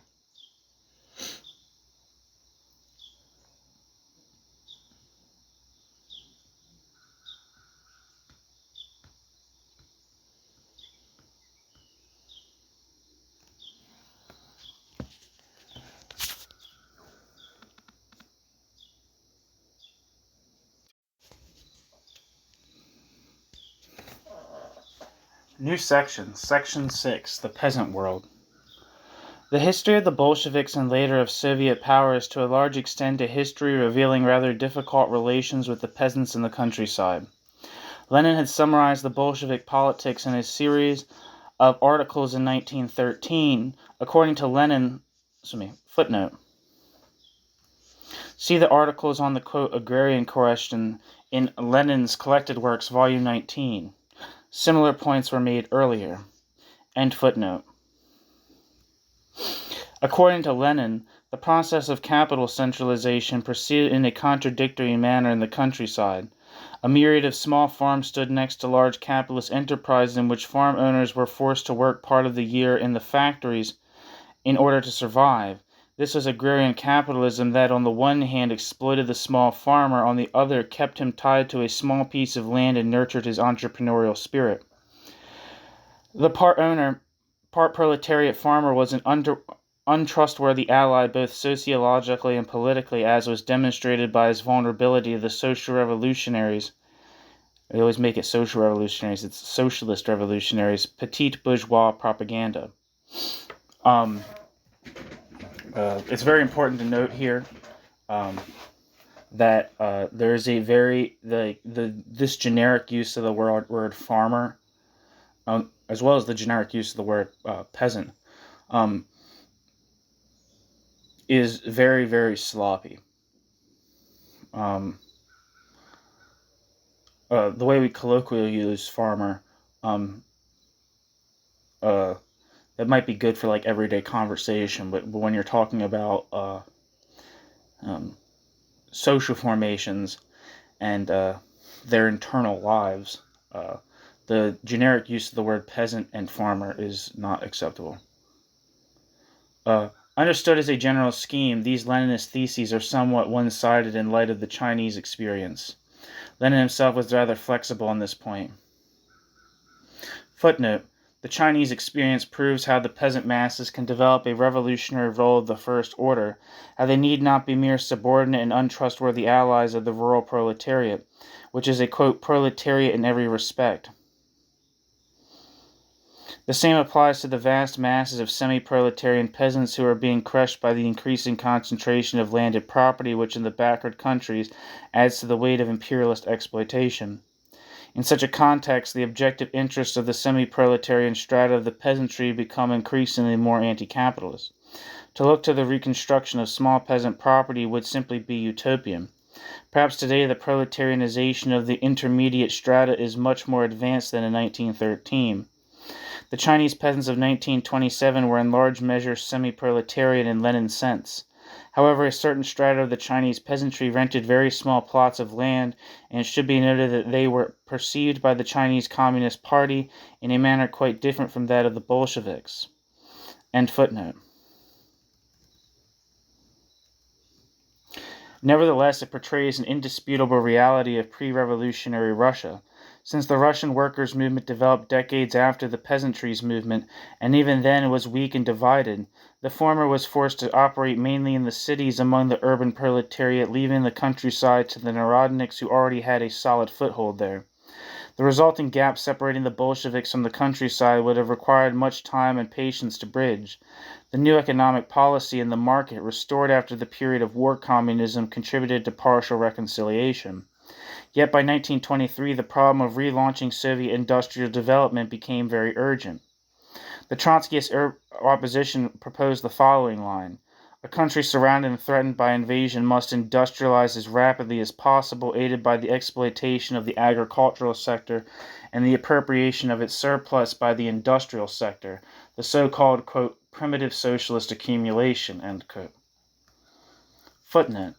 These were Preobrazhensky's theses contained in The New Economics. See also Preobrazhensky, Bukharin, and others, l'accumulation, socialist accumulation, I guess is what it stands for. Ehrlich, Soviet industrialization debate. Trotsky, Rodano, Lisa Foa, and yeah, end footnote.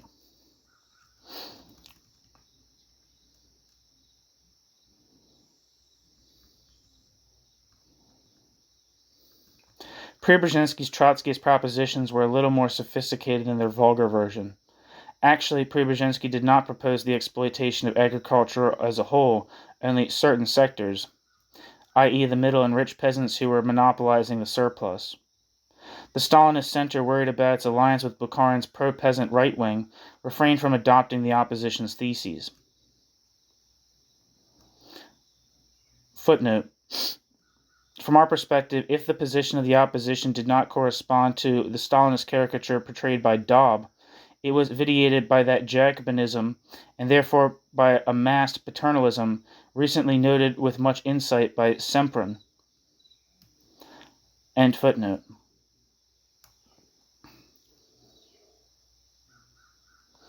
Footnote. See Bukharin, Preobrazhensky, accumulation. I guess it's the Italian translation. L'accumulazione. On page 168, Bukharin states, quote, today we must eliminate a series of restrictions on both the well-to-do peasants and the farm worker who sells his labor power. ... To all peasants we need to say, enrich yourselves, accumulate, develop your business, end quote.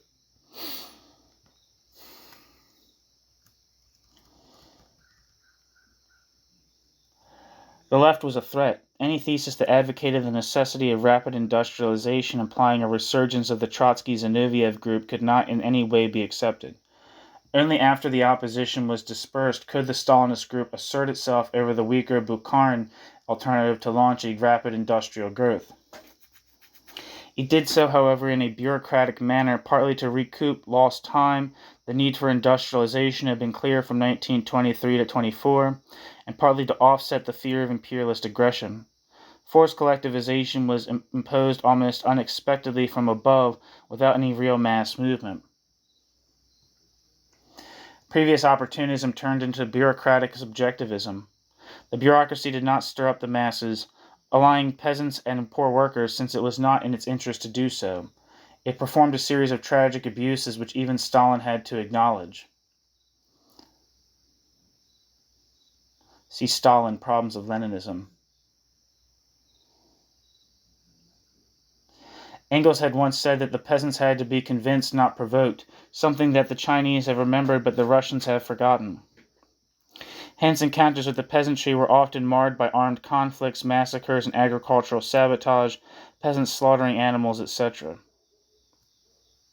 Footnote: see Daub, Sorlin, The Soviet People and Their Society from 1917 to the Present, published in 1969.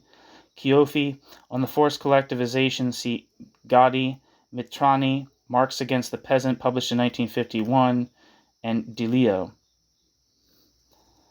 End footnote. The separation between the Bolshevik power and the countryside, including the poor peasants, became unbridgeable. Whatever, quote, proletariat, end quote, spirit resided in the countryside eroded very rapidly when treated bureaucratically. The situation changed little with the end of the collectivization push. Although the Russian state had to grant the kolkhoz democracy in 1935, this concession was merely a paper formality. 4 or 5 years later, when the kolkhozniks deserted the cooperative enterprise in favor of their private plots, the Stalinist regime stepped in with coercive measures. By the end of the Stalinist period, agriculture was exhausted. Tensions had reached an unbearable level throughout society. Malenkov and Khrushchev reacted by initiating a series of reforms that did not change the form of the state-countryside relationship, but rendered it less blatant. Although prices were no longer nominal as in the Stalinist era, they were far from mercantile, masking only less brutal forms of bureaucratic appropriation. The pacification policies stretching from 1953 to 1958 were then interrupted by ultra-centralization measures that were to last until 1962. They began with the dissolution of the SMT. The countryside reacted immediately. Productivity fell rapidly in spite of the state's ponderous technical and financial investments to develop a chemical fertilizer industry. In line with the general contradictions of the system, the peasants articulated their grievances through technocrats, who in turn saw the peasants as potentially formidable allies in their attempts to restore a, quote, socialist, end quote, market. Thus, when Professor Venier, the true Liberman of the countryside, interpreted the kolkhoz spirit, he ended up by advocating a complete mercantile autonomy for the kolkhoz.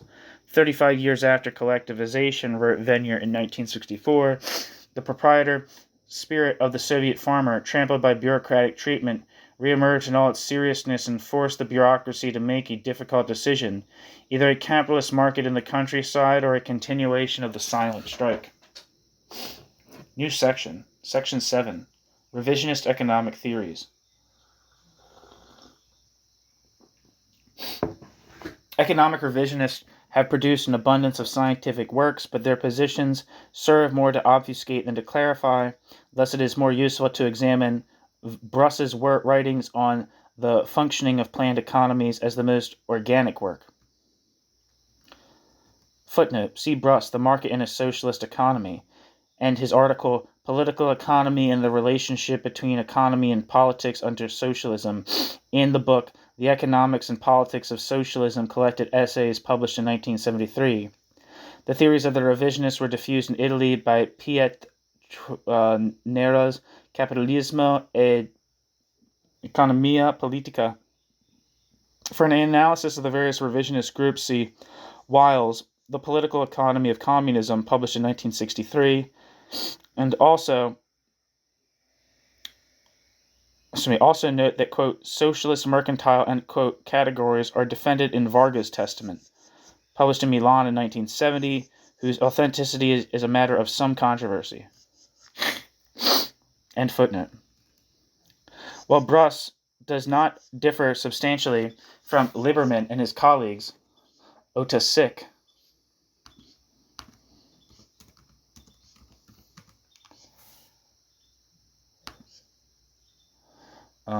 Wikipedia says Ota Sik lived from 1919 to 2004 and was a Czech economist and politician. Ota Sik was the man behind the new economic model, economic liberalization plan, and was also one of the key figures in the Prague Spring.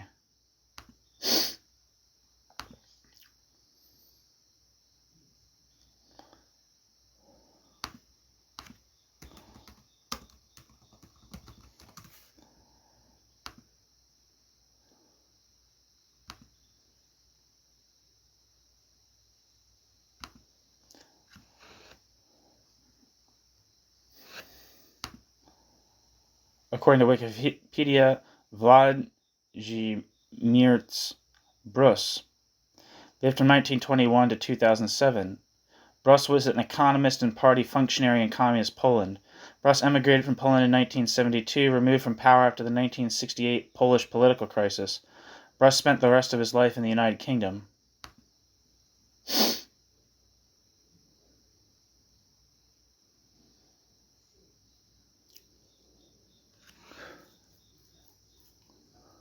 Where am I? While Brus does not differ substantially from Lieberman and his colleagues or Otto Sick, his ideas are expressed in a clearer, more thorough, and more organic manner. Brus, and even more so Lange, it's Oscar Lange, whom Brus followed, have played leading roles in this field, where Polish and Yugoslav economists have played a leading role.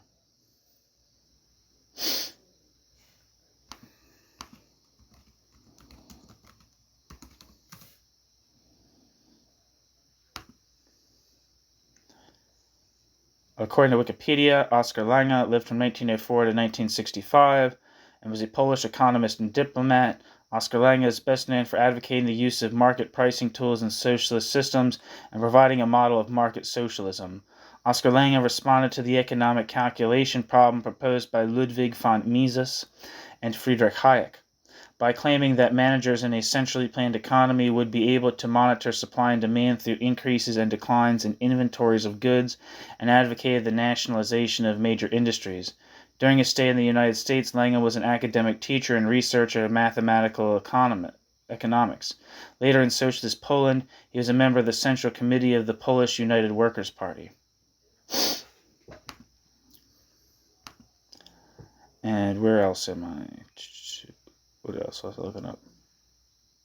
Yeah, Brus, and even more so Lange, whom Brus followed, have played a leading role in this field, where Polish and Yugoslav economists have played a leading role. Footnote. On the Yugoslav model, see Bofito, Socialismo e Mercato in Yugoslavia, published in Turin in 1968, where Bofito supports the theory of the restoration of capitalism in Yugoslavia. For a similar perspective, see Bettelheim. And see Plamenik, the Belgrade student insurrection in New Left Review, published in 1969. Brus's model, criticized here, has been operant since 1965, with, quote, self-management, end quote, in Yugoslavia, end footnote. Brus discusses the contradiction in a socialist economy as non-antagonistic contradictions. The basic problem, argues Brus, lie in productive choices and prices. The basic problems cannot be resolved by a centralized Stalinist plan because the bureaucratic elite, separated from the masses, will make erroneous decisions detrimental to the economy. This would seem to imply a call for proletarian democracy. Brus and Brus's Soviet colleagues, however, do not follow this path, and in fact do not go beyond a superficial demagoguery. The obvious way to resolve the problem for Brus would be through consumer supremacy and enterprise's autonomy. Brus, however, forgets that consumer supremacy can only exist in a workers' democratic socialist regime in which the main choices of production and consumption are collectively reached. Otherwise, there will be a return to a Western type of consumer supremacy, which is largely influenced by the choices of large monopolies. Footnote. See, for example, Packard's famous book, The Hidden Persuaders, where the problem of consumer manipulation is dealt with in a, quote, clamorous but superficial manner. For a deeper analysis, see C. Wright Mills, The Power Elite.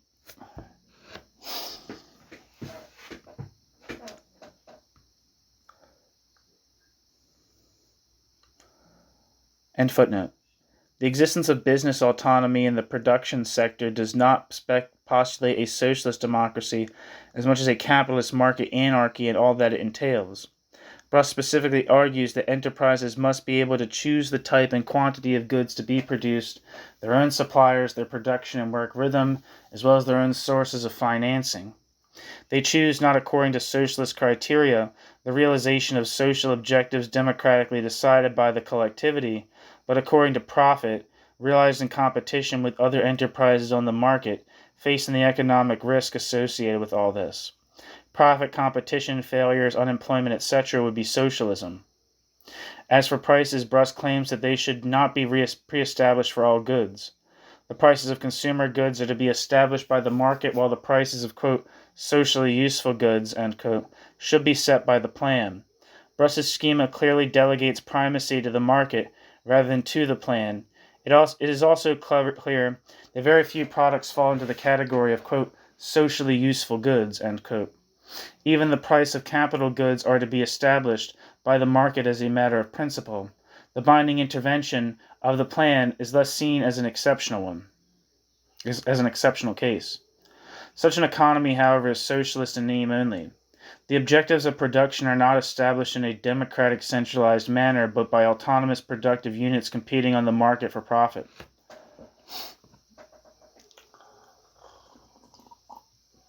The interaction of these enterprises determines prices, production, distribution of resources, etc. This system lacks any total vision of economic activity performed in order to realize collective aims, unless one were to hold the implausible assumption that a collective goal ultimately and spontaneously springs from individual units, each pursuing its own ends. It is useless to argue in this context that since property and profits are socialized, capitalism cannot flourish. Footnote. This seems to be Pietranera's claim, as well as that of all defenders of the, quote, socialist mercantile, end quote, system, end footnote. For Marxists, in fact, ownership is a basic fact which need not necessarily correspond to a judicial formal definition. In our case, the, quote, socialist, end quote, business, dominated by the laws of the market, will be objectively forced to expand production and profits at all costs, including above all depressing wages and increasing productivity. In other words, although such a mercantile competitive regime may be defined as, quote, socialist, end quote, investment and profit are more important than any wage considerations. Production for use values and human needs, socialism, gives way to production for profit within a competitive market. This implies an antagonism between the workers and the enterprise's aims, paralleling what can be found in the West. The workers realize that the enterprise is something extraneous and alienating, that it prevents the realization of their needs since it must follow, quote, objective laws, end quote. These so-called objective laws entail exploitation, alienation, unemployment, bankruptcy, competition between unemployed workers to sell their labor power, and so on. This kind of system can be considered socialist only at a formal juridical level, since it obviously lacks the historical content of socialist social relations. A socialist revolution that ends up with ownership relations similar to a capitalist type is not an alluring prospect. Nor are the workers much better off if they rejected bureaucratic exploitation and alienation for a capitalist one. The latter may differ in form and follow different laws, but it still subordinates workers' labor, their consumption, and their vital needs to interest and principles extraneous to them. In such a system, the manager representing business interest is akin to the stockholding member of the board of directors in a Western corporation, notwithstanding the fact that he may have to be accountable to an assembly of self-managed workers in Yugoslavia. Even if workers have some formal powers, they would be incapable of exercising them, since the law of production for profits, embodied in the manager, would dominate them as well. Thus, self-management assemblies would merely ratify their own exploitation and render it less transparent behind a facade of, quote, socialist democracy, end quote. Cardelli, the theoretician of Yugoslav self-management, has had to admit the dominating and often crushing influence of managers in the Central Workers' Council.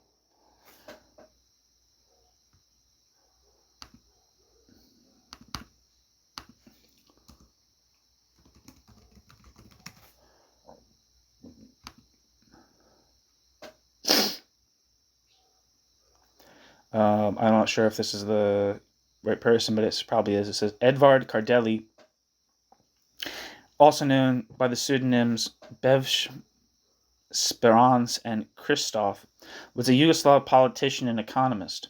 Edvard Kardelj was one of the leading members of the Communist Party of Slovenia before World War II. During the war, Kardelj was one of the leaders of the Liberation Front of the Slovenian people and a Slovene partisan. After the war, he was a federal political leader in the Socialist Federal Republic of Yugoslavia. He led the Yugoslav delegation in peace talks with Italy over the border dispute in the Julian March. Kardelj was the main creator of the Yugoslav system of workers' self-management. Kardelj was an economist and a full member of both the Slovene Academy of Sciences and Arts and the Serbian Academy of Sciences and Arts. Kardelj also played a major role in foreign policy by designing the fundamental ideological basis for the Yugoslav policy of non-alignment in the 1950s and 1960s. End footnote. Or no, back to the text. Footnote. See the interview with Kardelj in Autogestion 8, where Kardelj states that, quote, the preponderance of engineers and experts, if not in numbers, at least in terms of active participation in the Workers' Council, is a rather widespread and perhaps also dominant fact, end quote. End footnote.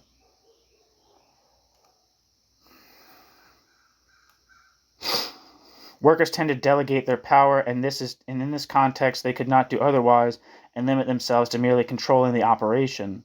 Thus, quote, socialist mercantile, end quote, self-management reproduces divisions between the leaders and followers, mental and manual labor, production for profit, market anarchy, and the commodification of labor power. The writings of Soviet reformists generally ignore discussions of workers' self-management. Presumably, they seek to realize the mercantile capitalist schema without even bothering with a formal workers' democracy.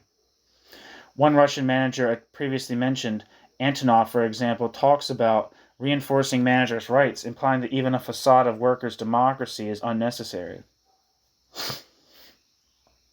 This is not to say that self-management is an impossible objective, but rather that it is possible only within the context of democratic centralization. The working class must discuss and make all its necessary decisions toward collective aims. Within this plan, the individual enterprises participate on the basis of collaboration for socialist goals toward the production of use values for social needs. Where this is not the case, where production takes place within a competitive mercantile framework dominated by profit, to speak of self-management is a fraud. Footnote. Obviously, no one denies that residual mercantile elements must exist during a transitory phase. See Critique of the Gotha Program in Marx. It is clear, however, that the market categories must, by and large, be subordinated to the plan and function according to the latter's ends.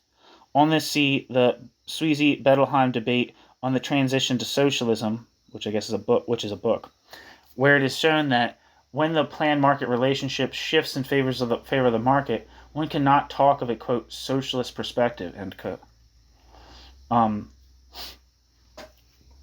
This notion of there being mercantile elements in the Critique of the Gotha Program, I'd be very, very cautious about that.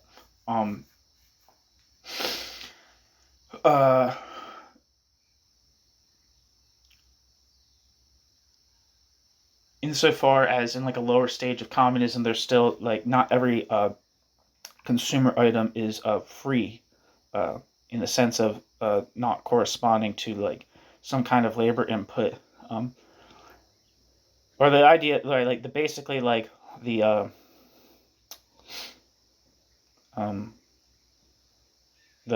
quid pro quo, the I work this much and get this much still exists in a lower phase of communism. I would be very skeptical about calling that a residual mercantile element.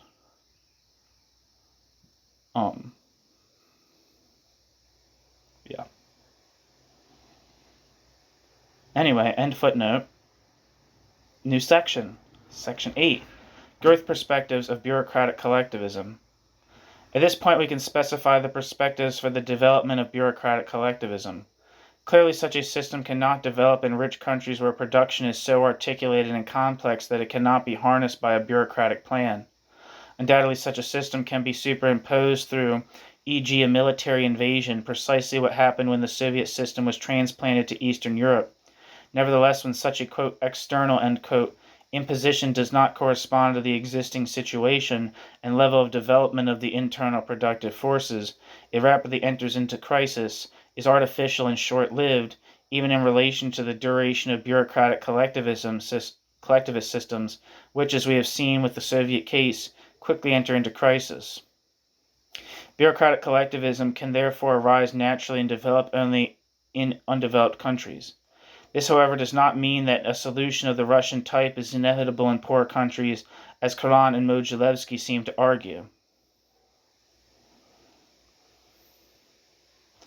Footnote. They point out among other things that in Poland the transplant wasn't exogenous. The Red Army, since the system implanted, corresponded to the needs of Polish development. This is true, but that does not mean that the transplant was not external and that it did not create an immediate and very profound break between the leadership and the ranks complicated by national considerations.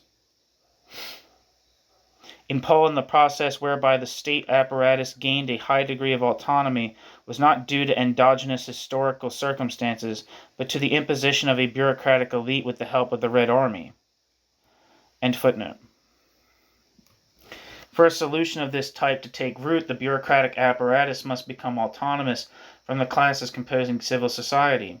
There are historical instances of similar phenomena before 1920, Bonapartism, Bismarckism, and the absolute monarchies of the 17th century, which never led to bureaucratic collectivism. Footnote. The Marx-Engels analysis on absolute monarchy has recently been criticized by Althusser in his Politics and History, Montesquieu, Rousseau, Hegel, and Marx, published in 1972. For an analysis that fully confirms Marx's theory, see Goldman, The Hidden God, published in 1964. End footnote.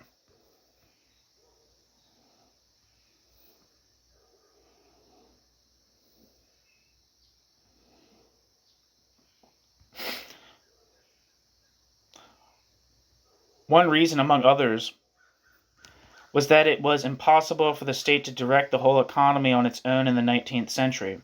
A state-controlled economy was seen as a dangerous socialist utopia. People could not imagine an economy without a market. Such is the force of the spreading bourgeois ideology that by this time was becoming dominant in Europe and in the world.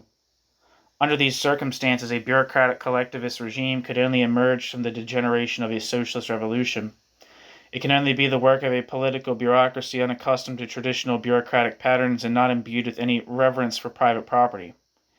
Bureaucratic collectivism can only come about under conditions of a weak local bourgeoisie, incapable of controlling the state apparatus that tends to become autonomous, and a weak exploited class incapable of presenting a socialist alternative, taking power and thus forestalling the bureaucracy.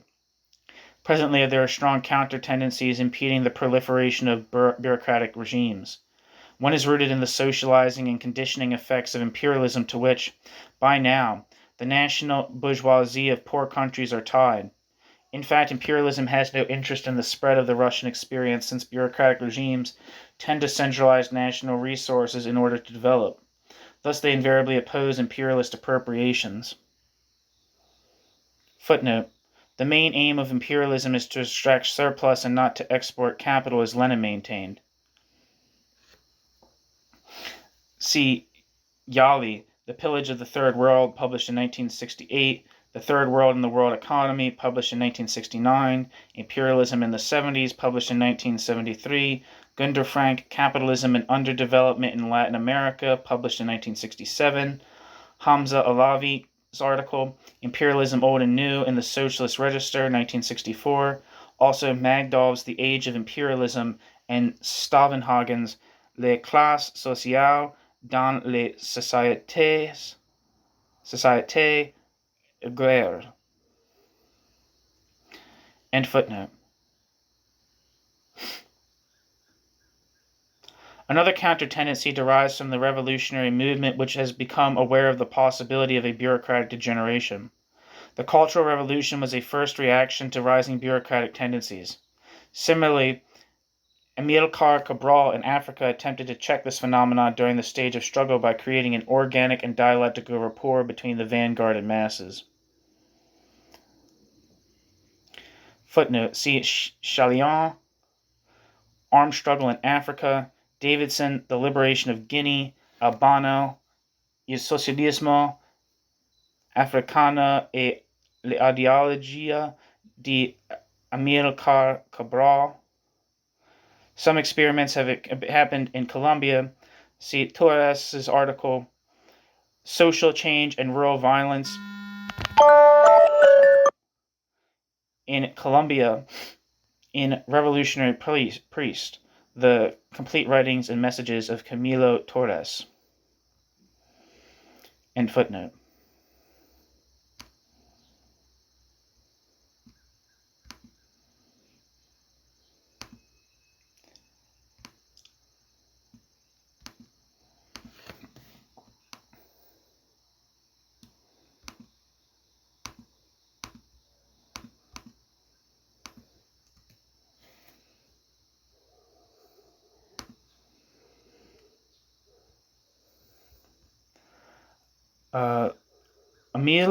Amilcar Cabral lived from 1924 to 1973 and was a Bissau, Guinea, and Cape Verdean agricultural engineer, political organizer, and diplomat. He was one of America's foremost anti-colonial leaders. He was also a Pan-Africanist and intellectual nationalist revolutionary poet. Also known by the nom de guerre, Abel Jassy, Cabral led the nationalist movement of Guinea-Bissau and the Cape Verde Islands, and the ensuing War of Independence in Guinea-Bissau. He was assassinated on the 20th of January 1973, about 8 months before Guinea-Bissau's unilateral declaration of independence. He was deeply influenced by Marxism, becoming an inspiration to revolutionary socialist and national independence movements worldwide. End footnote.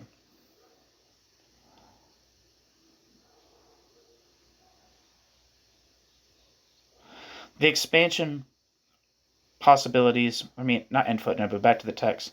The expansion possibilities of the bureaucratic collectivist system would thus seem to be relatively limited, but there is at least one case in which a regime has managed to develop and to solidify itself in a country, Egypt. If we analyze its history between 1952 and 1961, we notice parallels with the Russian experience of 1921 to 28. At the time of the 1952 coup, civil society was in ruins. The bourgeoisie was weak, corrupt, discredited. The proletariat was equally weak and for the most part disorganized. The only healthy and efficient sector of the state apparatus, the military bureaucracy, seized power and was forced by the internal logic of the situation, i.e. the pressing need for development, to make increasingly frequent intrusions into the relations of production by expropriating the corrupt and inept bourgeoisie.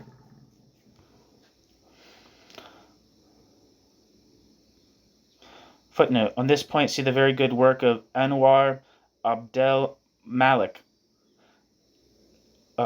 Egypt Military Society, published in 1968. End footnote.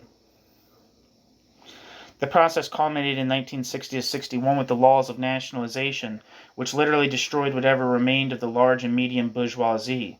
The extractive and transforming industries, transportation, banks, insurance companies, foreign trade, and a good part of the distribution was taken over by the state.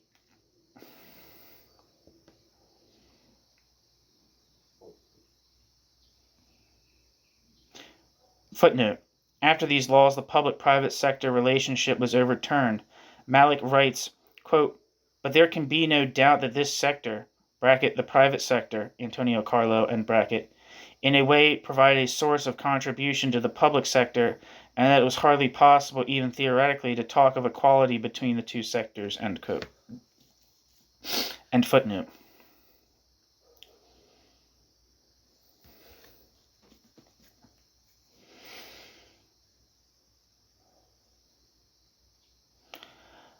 Only artisans' shops and small businesses remained private because they were marginal sectors with small mercantile production.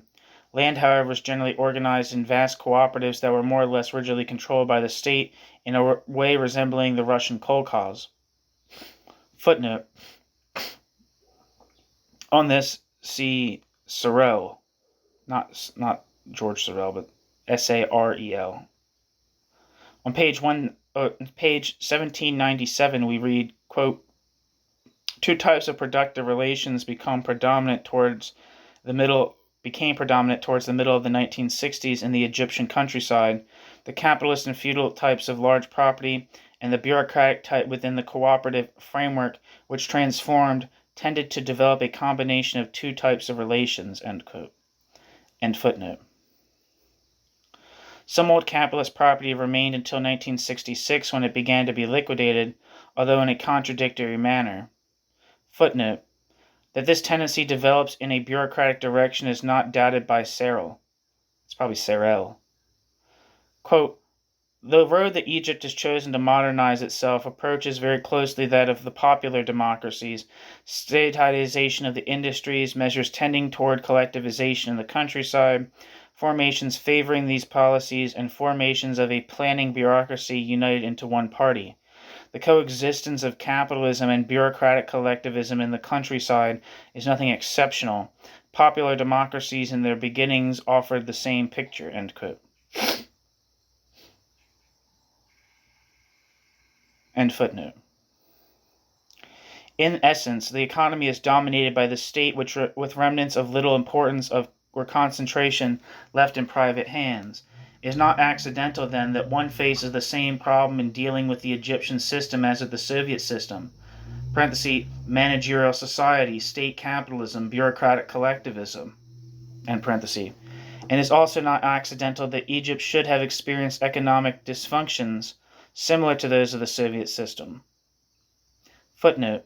Samir Amin, quoted by Malik, page 369, talks of state capitalism in the Bourdieuian sense, as does Hussein in Class Conflict in Egypt, 1945 to 1967. Rodinson, Israel and the Arabs, speaks of Egypt as a country with a, quote, centralized statist economy controlled by the military caste, end quote. Searle speaks of bureaucratic collectivism, but suffers from Wittfogel's influence, and speaks at some points of hydraulic societies. Finally, others speak of, quote, managerialism, end quote. End footnote.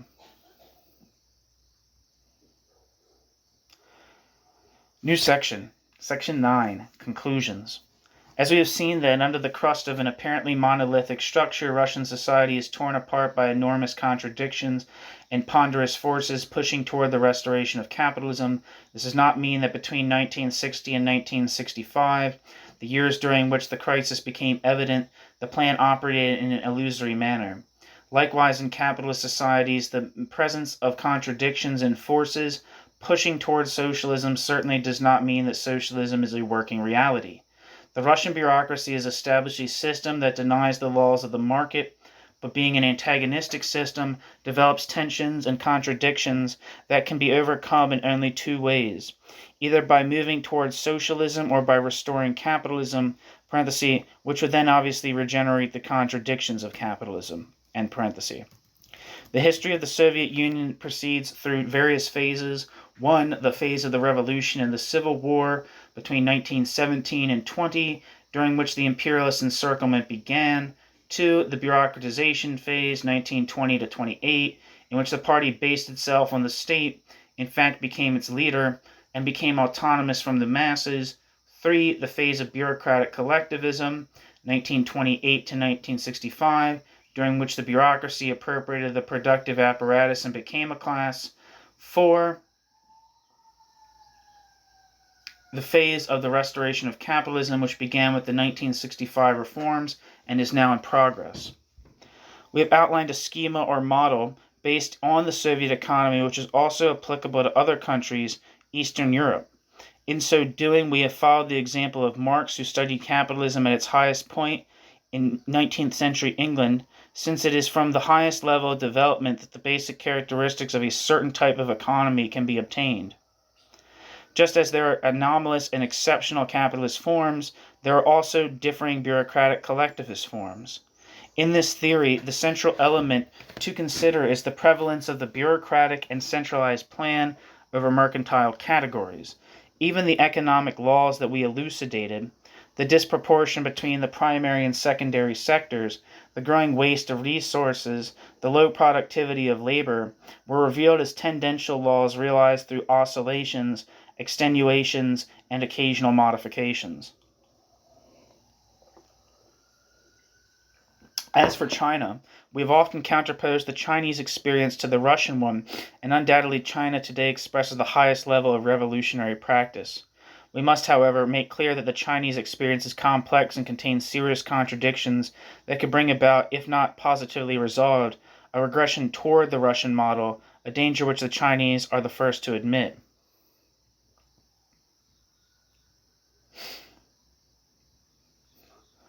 Okay, so that's the end of part 2. Thank you so much for listening.